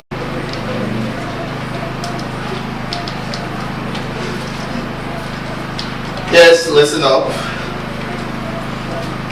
Today we are going to be learning about force. Today we are going to be learning about what? Force. We are going to be learning about what? Force. In little terms, what do you understand by force? Force. Force. You can give me an example of a force here. Force is an act of pushing or push. Like now, if I come and push you now, from here, this is where you are. I push you, you will come back. That push, or when I pull you now, you understand? It's an expression of force. It's because I applied force on you. That's why I'm able to do what? Push you. Can you understand that? Now, a soldier comes and tells you to do something. You understand? He instructs you. So instead of doing it on your own, you know that if you refuse to do it, it's going to apply force on you, isn't it?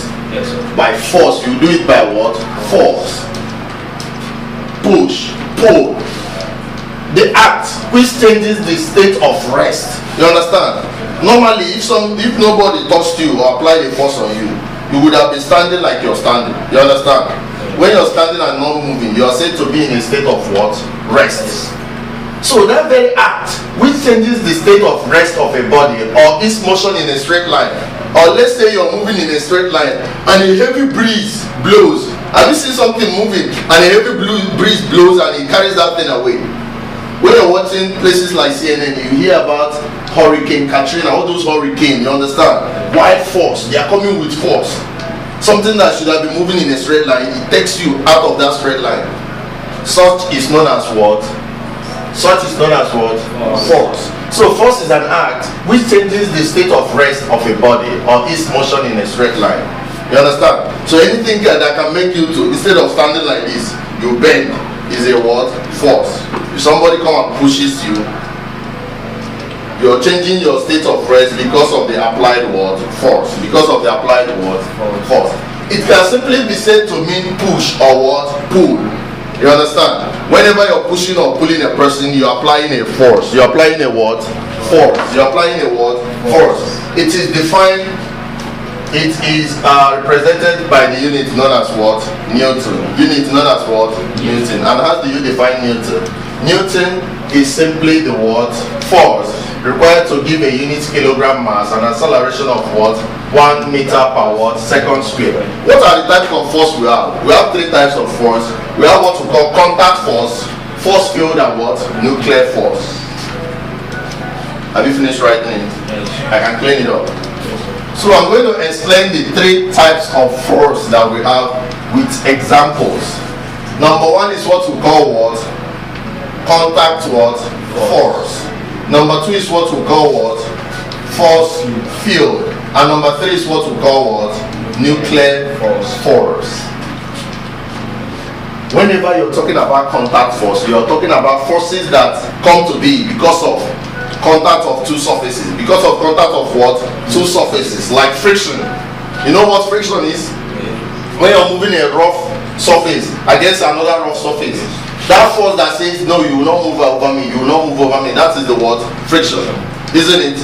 So it is a word contact force, because you can only feel it when two things are in contact. You can only feel it when two things are what? In contact. When objects are what? Are in contact. E.g. is what? Frictional force. Now, what is force field? Force field is the kind of field that acts within a region. The kind of field that acts within a what? Region. When you bring a magnet, you understand? You know what a magnet is? You keep it here, you go and bring nail, bring it closer to it. What will happen? The magnet will do what? To pull that nail, isn't it? By using a force known as what? Force field. We call it magnetic force. The iron nail is not in contact with the magnet, but at the same time it's pulling it, isn't it? Yes. So force field acts within a region. Is that clear? Yeah. What are the examples of force field?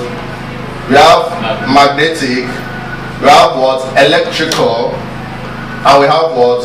Gravitational. All these are examples of force field.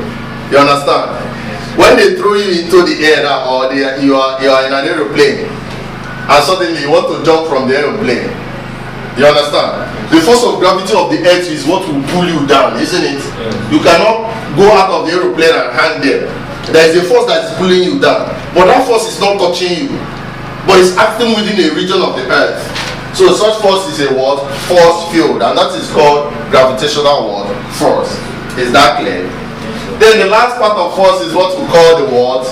Nuclear force. Nuclear what? Force. What is a nuclear force? A nuclear force is the force between particles in the nucleus of an what? Atom. Force between particles in the nucleus of an what? Atom. What are the particles in the nucleus of an atom? Neutron and what? Proton. Neutron and what? Proton. So when such nucleus breaks, what is given out is what we call nuclear force. What is given us is what? Nuclear force. And you know you can use nuclear force to make a bomb, isn't it? Call it nuclear bomb, atomic bomb. Have you heard about atomic bomb? Yeah. So you can use such force that is coming out. Do you know the kind of bomb that was dropped in Hiroshima that caused a lot of problem in Japan? Do you know that kind of force? That kind of bomb? It is atomic bomb. So when you drop such bomb, what happens? There is nuclear energy, nuclear force that moves, which is very heavy, which can even be stronger than the other types of forces that we've talked about. Is that clear? Is that clear? Can you tell me the different kind of force and explain them? So this one asks what? Within a what? Region. It does not need contact. Is that clear? This one needs what? Contact. This one acts within a region, and this one is due to what? The force of the particles in the nucleus. And we told us that those particles are what and what? Protons and what? Neutrons. Emmanuel, you're gonna get the notes from Samuel Dem and complete your notes.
Yes, welcome. Today we are going to be learning about an electrical component known as resistor. Electrical component known as what? Resistor. What is the work of a resistor in an electric what? Circuit. What is the work of a resistor in an electric what? Circuit. I already told us what an electric circuit is, isn't it?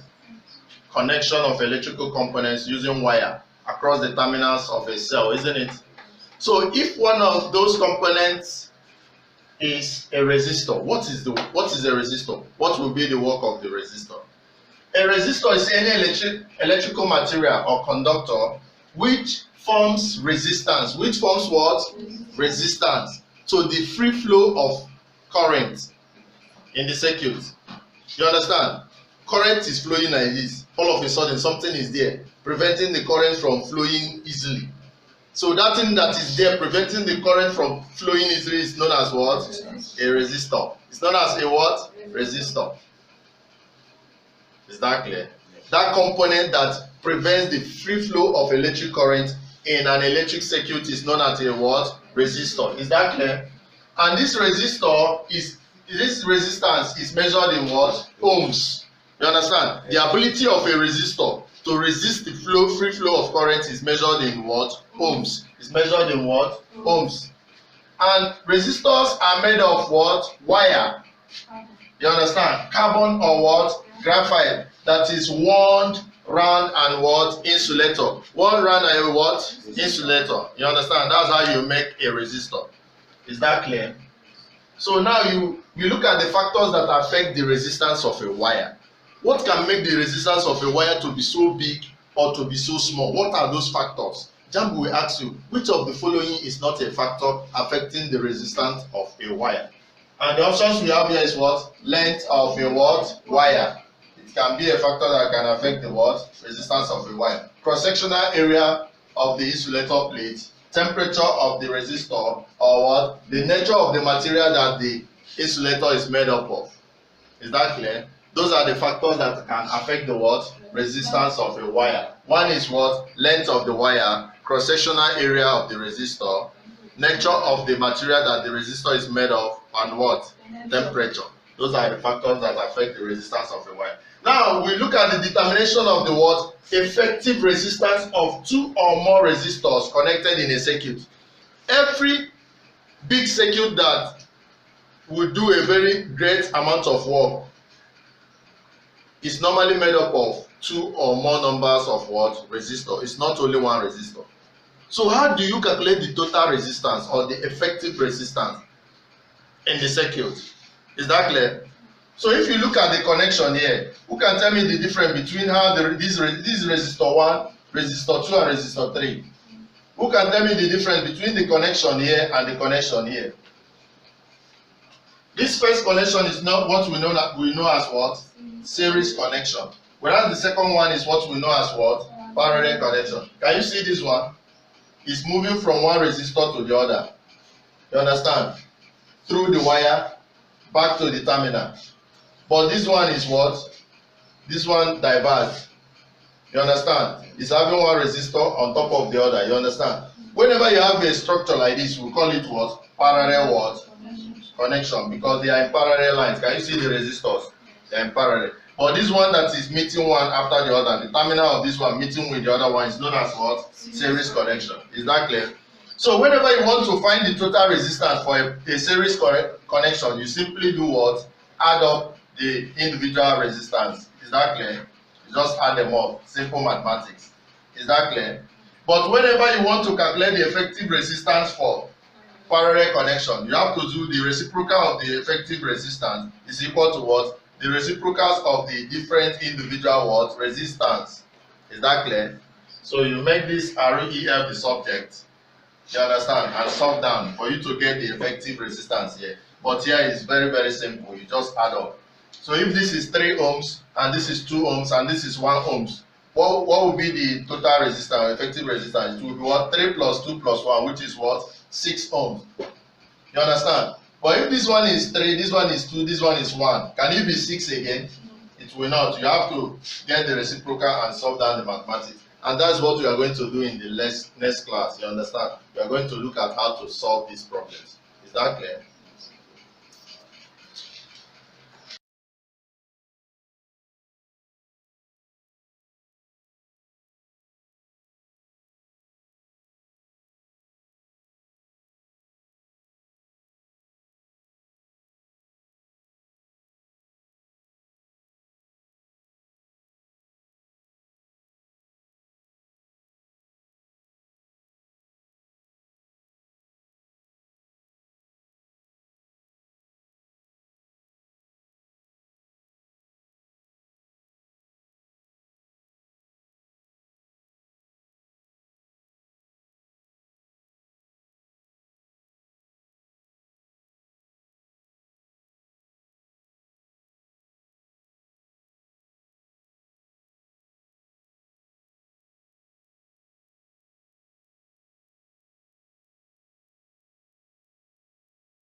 Yes, hello, welcome. Today we are going to be looking at the concepts of EMF, electromotive force, EMF,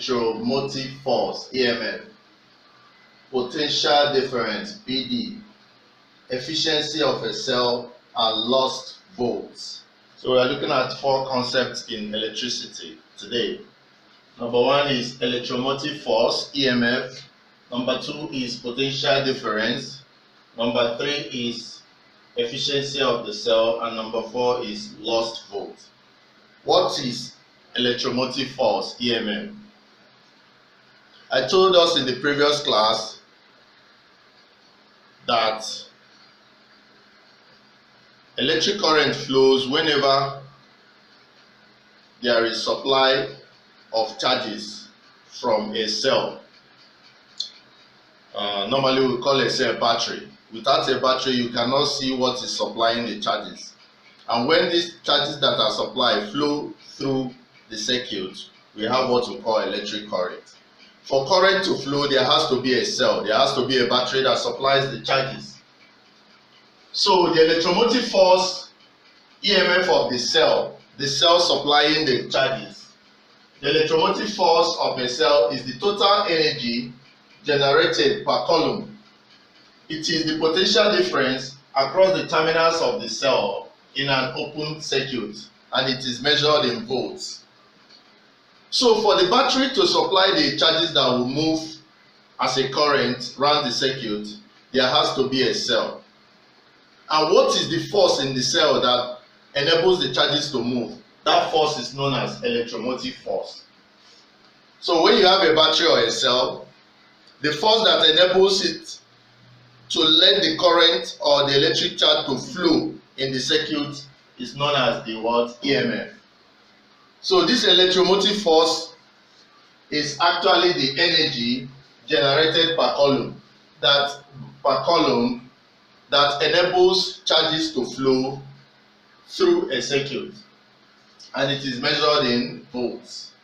Now we look at the concept of potential difference, PD.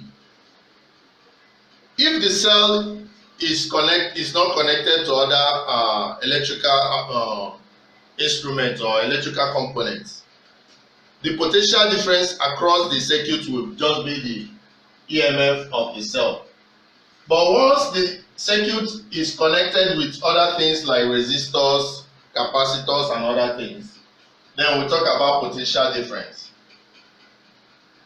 So potential difference, PD, is the work done in moving an electric charge from one point to another in a circuit. So for a circuit like this that has a resistor, for charges to move from one point of these are the terminals of the cell, for charges to move from here to here, there has to be what we call potential difference, which is the force that enables the charges to move. But for this one, this is another circuit. There is no resistor. It's just the cell itself. So for charges to move, there has to be a force, and that force is known as EMF. But if the circuit is connected with resistor and other electrical components, the force going is known as potential difference or terminal PD. So you can say that the electromotive force and potential difference are very similar. Just that this is done for an open circuit. Electromotive force is for an open circuit. That is a circuit that is not connected to any other electrical component. Whereas potential difference is the same energy, but this time connected to other electrical components like resistor. So this is also measured in volts. Potential difference is also measured in volts, and it is the energy or the work done in moving an electrical charge. So mathematically it can be represented as PD to be equal to energy obtained or energy over charge. Now we look at efficiency of a cell. How can you make your cell to be more efficient in order to supply enough force or energy that will transport the charges to generate the current? How can you do that? Number 1, cells are made efficient if the internal resistance is low. You must make sure that the internal resistance inside the cell the internal resistance inside the cell is very low. Once it's low, it can enable much force that will push the charges round the circuit to enable an easy flow of current. Number two is that the electrodes or the plates of the cell have to have large surface area, and they have to be placed close to one another. Like now you can see the electrodes, the two of them, they have to have what we call large surface area, and they need to be placed closer to one another. So when you have a battery or a cell that has the plates have large surface area and they are placed closely to one another, they are going to have what we call higher efficiency. Now we look at a concept known as lost volt. What is lost volt? If you look at these two circuits, you see that this is a cell and it's not connected to any other, it's not connected to a resistor. This is a voltmeter measuring the EMF of this cell, which is the force that enables charges to move, the potential difference across the terminals of the cell. So this voltmeter is just measuring the voltage of this cell. Nothing else is connected. But if you look at this other circuit, the cell is connected to a resistor. So the voltmeter is measuring both the EMF, the difference between the EMF of the cell and the voltage that has been taken up by the resistor. So you can imagine the force here will be bigger than this because the resistor have already taken some force out from this because of the presence of the resistor here. But this one does not have any resistor. So what is the lost voltage or the lost volt? The lost volt is simply the voltage that is measured in this one that does not have resistor, represented as E, or you can call it the EMF of the cell, minus the voltage that is measured when a resistor is connected, represented as the terminal PD, V. So the difference between the voltage here and that measured here, the one measured here and the one measured here, is known as what? Lost volts. So when you are asked to explain the concept of lost volts, you should know that it is simply the voltage difference in the circuit that is made up of only the cell and the one that has a resistor connected to it. So the difference in the voltages that are measured gives you the lost volts of the cell. That is where we are going to stop for today. We've been able to explain three concepts. Electromotive force, like I told you, is the energy that is generated that enables charges to flow through the circuit, causing current. So that force, that energy is known as electromotive force, and that energy is coming from the cell. But when the cell is connected to other things, other electrical components like resistor, we talk about the potential difference between 2 points. You can see that is potential difference. So potential difference and electromotive force, both of them are measured in volts. It's just that this one measures for the cell in an open circuit, whereas this one measures across the whole circuit. Efficiency of a cell, like I told you, what supplies the charges that move through the circuit that causes electric current is the cell. For the cell to be very efficient, it has to have low internal resistance, and the surface area of the plates or the electrodes has to be very large, and the electrodes or the plates have to be kept closer to one another. And I told us that lost voltage or lost volts is simply the difference in the voltages that is measured when the cell is not connected to any other appliance or any other electrical component, and the one when the cell is connected to a resistor. So if you take the voltage here, E, which is the electromotive force, minus the voltage across the circuit when a resistor is connected, V, the difference between these two, this one minus this one, gives you the lost volts of the cell. Thank you.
Hello, welcome. Today we are going to be learning how to measure resistance.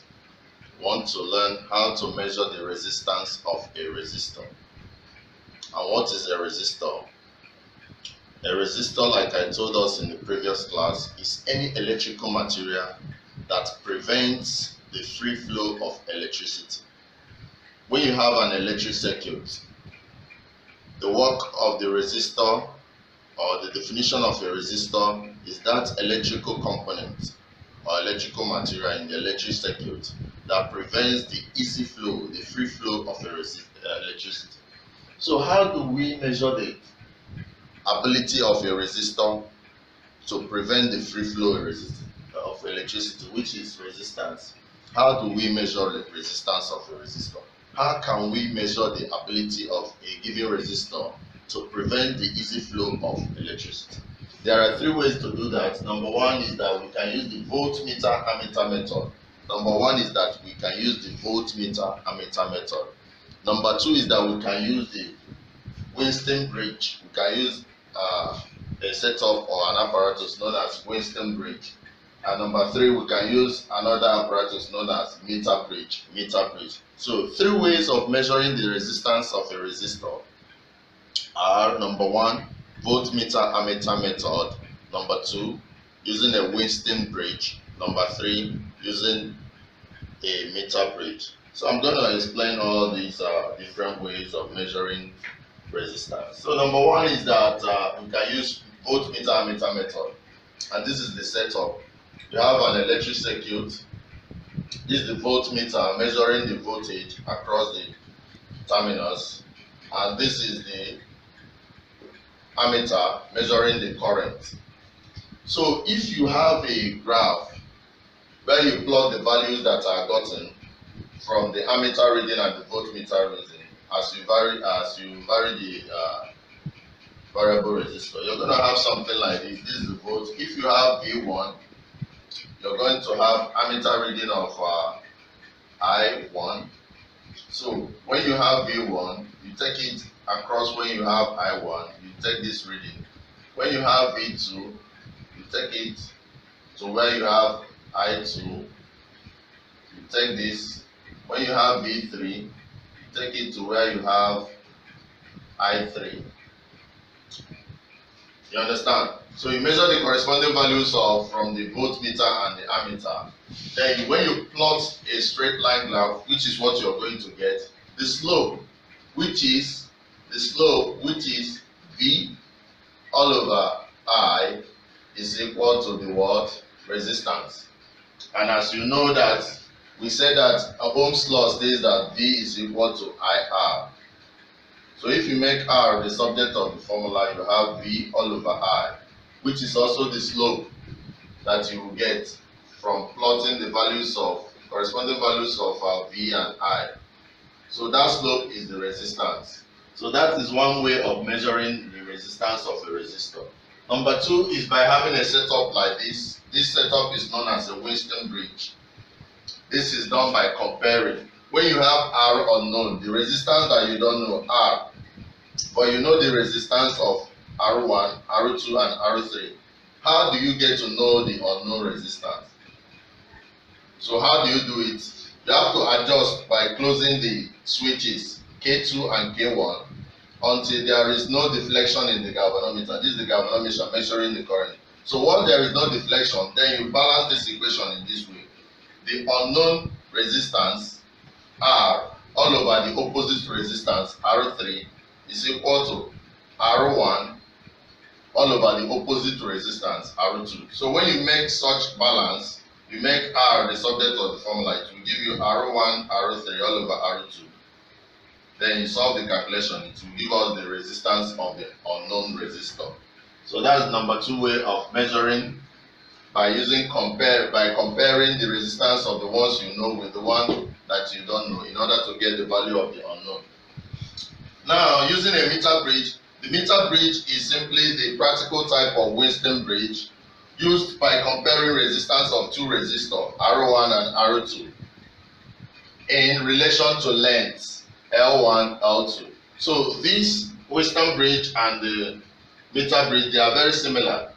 only that you do comparison not just for resistance but also for length. So whenever you have a setup like this, which is a meter bridge, you also close the switch until you have no deflection in the galvanometer. That's when we have a balance point. Whenever you have a balance point, arrange this equation in this way: R1 all over R2 equal to L1 all over L2, L1 all over L2, R1 over R2 equal to L1 all over L2. Make R1 the one you're looking for, the subject of the formula. You will now have to solve the calculation of R2 L1 all over L2. Once you find this, this is the one you're looking for. So you also use comparison to find this, just like the way you use here. Unlike using voltmeter ammeter method, where you use plotting of graph and picking readings of the voltmeter and the ammeter. So these are the ways you can use in measuring the resistance of a resistor. 3 ways, like I told us. If you want to measure the ability of a resistor to prevent the free flow of current in an electric circuit, there are 3 ways of doing that. Number 1, using the voltmeter ammeter method. Number 2, using the Wheatstone bridge method. And number 3, using the meter bridge method. So JAMB is going to ask you which of the following is not a way of, or is not a method of measuring resistance of a resistor. So whenever you see these as part of the options, know that there are ways of measuring the resistance of a resistor. Both meter method, Wheatstone bridge method, and meter bridge method. So in subsequent classes, we are going to use these equations that we prepared. The equation for Wheatstone bridge, the equation for meter bridge, to solve calculations. So take note of the balancing of this equation.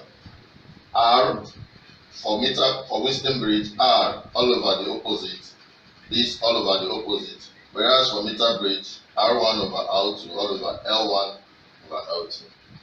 Thank you.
Yes, let's look at the third primary cell that we have. We said that the three primary cells examples are what? Simple voltaic cell. Number 2 is what? Daniel cell. And number 3 is what? Leclanche cell. So we want to do the three of them first before we move up to secondary cells. The examples of secondary cells we have are lead acid accumulator. Lead acid what? Or lead nickel accumulator. All these ones, they are cells that can be recharged. Is that clear? The secondary cells can be recharged, but the primary cells cannot be recharged. And the primary cells are simple voltaic cell, we've done it. Daniel cell, we've done it. And today we are doing what? Leclanche cell. Leclanche cell, that's another primary cell. So this Leclanche cell are two types. They are what? Two types. We have what we call the wet and the what? Dry Leclanche cell. So we are starting with the wet Leclanche cell. Leclanche cell. Wet and what? Dry. So we are starting with the wet one. So this cell consists of a negative zinc rod. Can you see the negative zinc rod? Can you see the zinc rod? It consists of a negative zinc rod dipped in a solution of ammonium chloride. Dipped in a solution of what? Can you see the solution? This is a solution of what? Ammonium chloride. And you can call it what? Sal ammoniac. Sal ammoniac. Sal what? Ammoniac. That's another word for ammonium chloride. And a positive carbon rod and a what? Positive carbon rod. Can you see that it's positive? Positive carbon rod in a mixture of manganese 4 oxide. This carbon rod is inside a mixture of what? Powdered carbon and manganese what? 4 oxide. Manganese 4 oxide and what? Carbon. In a what? Porous pot. In a what? This is a porous pot. Understand? So this setup is what we call what? Wet Leclanche what? Cell. What are the advantages of this wet Leclanche cell over dry one, or over Daniel cell, or over simple voltaic cell? What are the disadvantages? Let's go with the disadvantages first. The cell is not suitable for giving current of long what? Duration. It's not good for long duration. You know that when we are doing Daniel cell, we say that Daniel cell has a depolarizer as one of its components, so it stays longer. But this one is not good for what? Long duration life, because the rate at which the hydrogen is being what? Oxidized. The electrolyte evaporates with time, and such requires occasional addition of what? Water, because the electrolyte here, it does what? It vaporizes with time, so you need to be adding water to maintain the solution. What are the advantages of this Leclanche cell? The cell is useful in cases where intermittent current of short duration is required. Example is when you are using a ringing bulb. Is that clear? Whenever you need light for a very short period of time, you don't need it for a long time. That's when you use wet Leclanche cell, because it doesn't last long. Number 2, the chemicals are easily available and what? Cheap. The chemicals, these chemicals, sal ammoniac and manganese 4 oxide, all those things, they are very, very cheap. So you can have this cell or this battery with very little money. Is that clear? That's why you're using it. Not because it's fantastic, but because they are cheap and you can use them for short period of time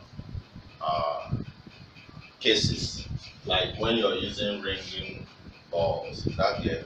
So JAMB will ask you which of the following cells is good for ringing bulbs, and what is the reason? You say is wet Leclanche cell because of what? The fact that it can give light for a short period of time. Is that clear? Yeah, thank you.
Yes, today we are going to be looking at lead acid accumulator, the kind of cell that you use in motor battery in your cars. Is that clear?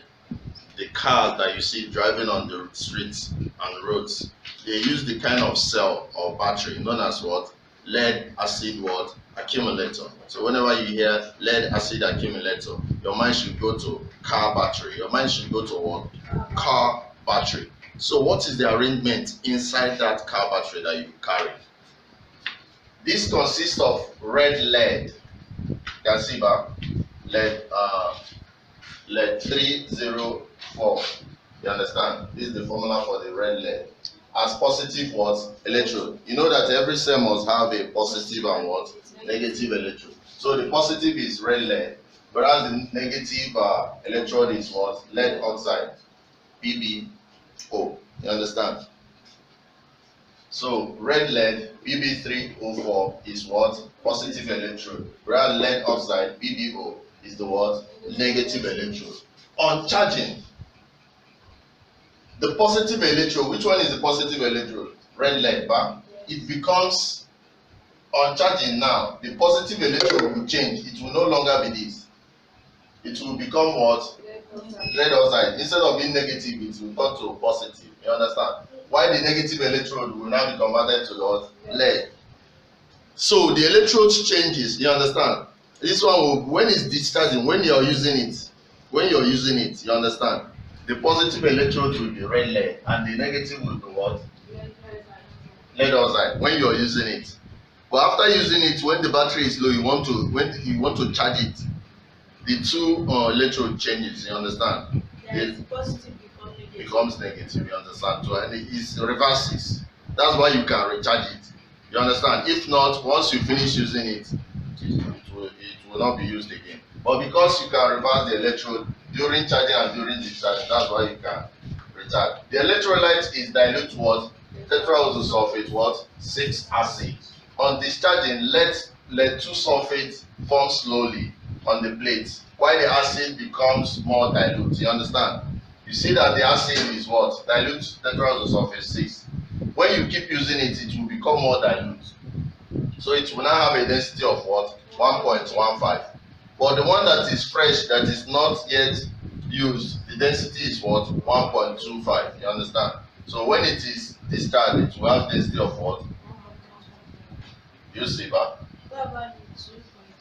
This is the EMF, the potential difference. You understand? The EMF, the power of the acid to drive current. We've learned what EMF is. Right? This is the power of the what? Acid. You understand? So a normal acid that is well charged has the EMF of what? 2.2 volts. So JAMB is going to ask you, which of the following are the parameter values for a fully charged battery? They will give you EMF 2.2, relative density 1.15, 1.25. Which one is the answer?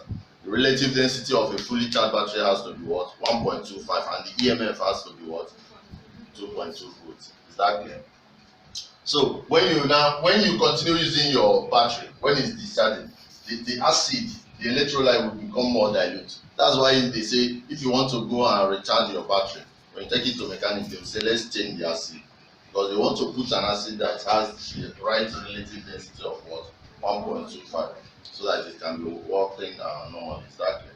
So lead acid accumulator, very, very important. It is the kind of battery that we use in cars. Is that clear?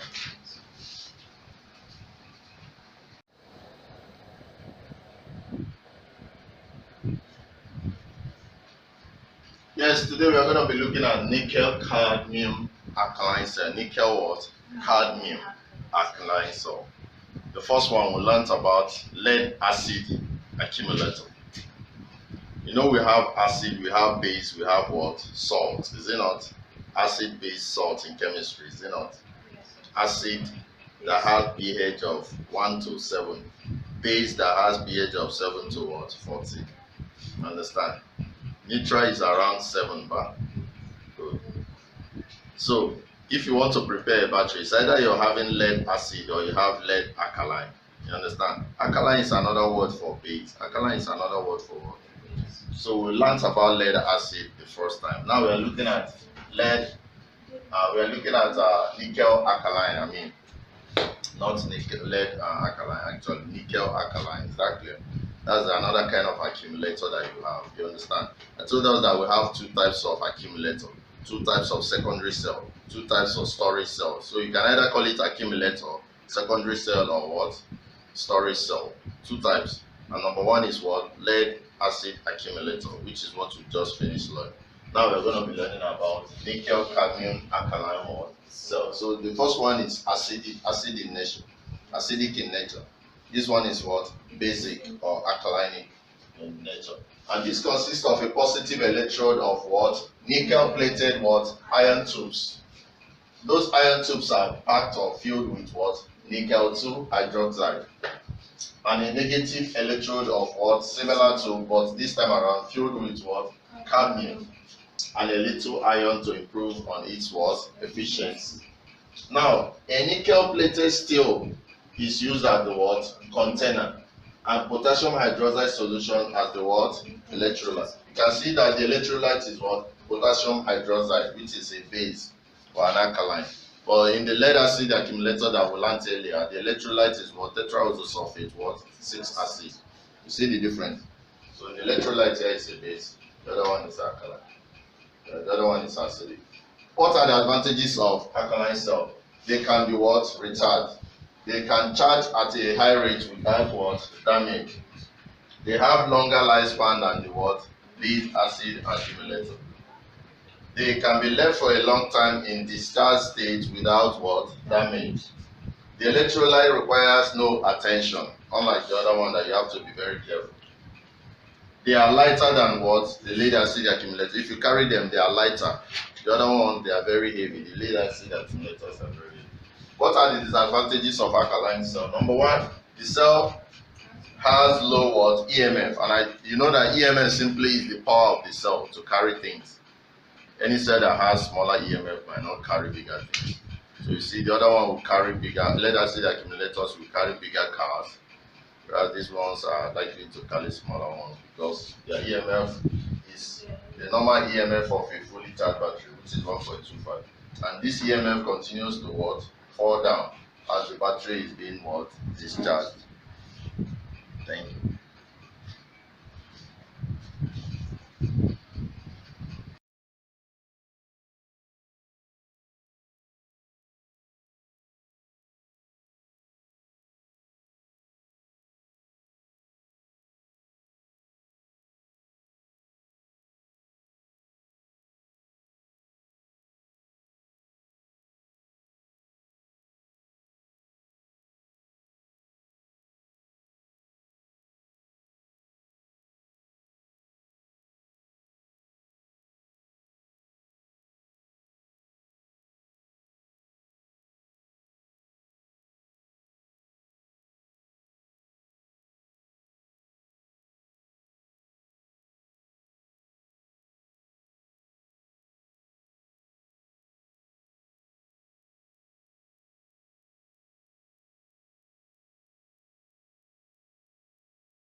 Good. When you throw a mango up by a ball, what happens to the mango or the ball? It comes down. You understand? Because there is what we call gravitational force. There's what we call what? Gravitational force that acts on that ball. You understand? Anything that has mass, whenever you throw it up, the force of gravity that is acting in the space of the earth will draw such ball down or the mango down. Is that clear? So this force of gravity acts whenever there are two bodies. You understand? With masses. The earth has mass and the ball has mass too. You understand? So whenever you throw the ball, because of the mass of the earth and the force of gravity, it draws that ball down. There is force of gravity acting between the planetary bodies. You know what the planetary bodies are? The stars, the sun, the earth. You know we have 9 planets, isn't it? And all of them are revolving around the sun. There is a force that keeps them in balance. Is that clear? So because of the heavy mass of the earth, almost everything that you throw up in earth is being acted upon by the gravitational force of the what? Earth. And that is what draws it down. You cannot throw something up and it continue moving up. Once you throw it up, it will do what? It will come down because it is being acted upon by the gravitational force of the earth. Is that clear? Now, there are 2 types of forces. We have what we call contact force. Those forces that you feel whenever there is contact. And we have what we call field force. Those forces that you don't need contact for you to feel them. You know the force known as frictional force? When something rough is trying to move on top of another thing. You understand? They are in contact. So this one is preventing this one from moving freely. That is contact force. Frictional force is an example of contact force. Now, if you bring an iron and keep, then you keep magnet. The iron and the magnet, are they touching each other? No. But what will happen? It will attract it because there is what we call field force. The force that acts at a distance. You understand? You don't need to touch the 2 of them, but it's drawing it.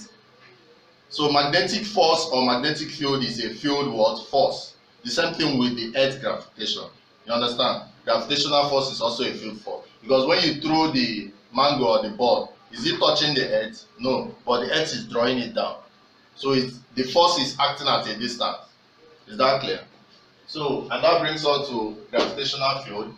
This is the region or space around a mass which the gravitational force of mass can be what? Felt. Anything that you throw on the earth gravitational field, we are staying in the earth gravitational field. You understand? So whenever you jump up, you will feel the gravitational field of the earth. How will you feel it? Because it will do what? Draw you down. You understand? If you keep a magnet and you go and keep something like iron, the iron is going to feel the magnetic field of the magnet because it will do what? Draw it. You understand? So that region around that magnet, where whenever you keep an iron, it will be attracted. That region is known as its magnetic what? Field. The same way, the region in the earth where everything you throw up must fall down is known as the earth magnetic gravitational what? Field. Is that clear? Gravitation is the force of attraction. Force of what? That's why when you throw something up, the earth is going to attract it back down. Gravitation is the force of what? Attraction, exerted by a body on all other body in the universe. It holds together planets, stars, and what? Galaxies. I already explained that. Huh? Now, we have what we call Newton's law of universal gravitation. That is the law that governs gravitation. Is that clear? And this law simply states that every particle in the universe attracts every other what? Particle with a force that is proportional. That is what? This is the proportional sign, is it not? This direct proportion. Proportional to the product of their masses, M1 and M what? 2. And inversely proportional all over to the Inversely proportional to the what? Square of the distance r between them. Is that clear? So this is known as Newton's universal gravitational law. If you want to remove the proportional sign, you have to introduce a what? Constant. If you want to remove the proportional sign and replace it with equal to sign, you have to introduce a constant. That constant is known as what? G. Known as what? Universal constant of gravitation, or you can call it what? Gravitational constant. The value of this G is equal to 6.67 times 10 to the power minus 11 Newton meter squared per kilogram square. Is that clear? So we are doing this formula, let's say for these two masses, M1, M2. You understand? The force that attracts this one to this one is equal to the force that attracts this one. Even if this one is bigger than this one. Let's say this is Earth. And this is a mango that you threw up. You understand? The force attracting the Earth to that mango is equal to the one attracting the mango to the what? Earth. F. And that is this force. You understand? And this force acts in line, joining the centers of both of the masses. Is that clear? So we are going to be using this formula to solve subsequent problems in gravitational flow. Is that clear? So take note of this formula. F is equal to what?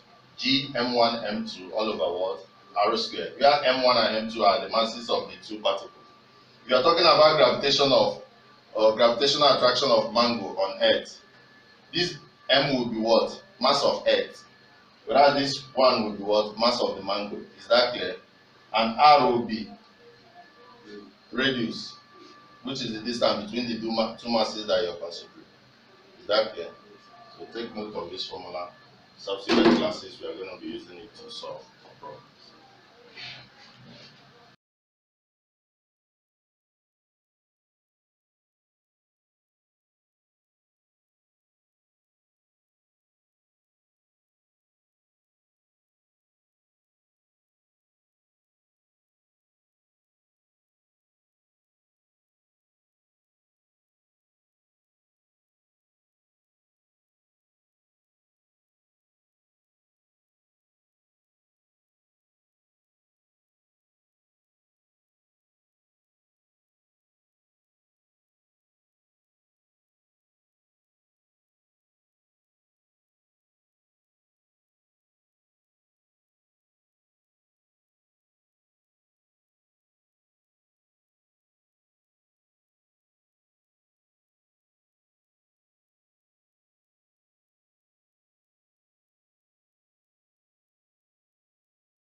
Hello, welcome. Today we're going to be looking at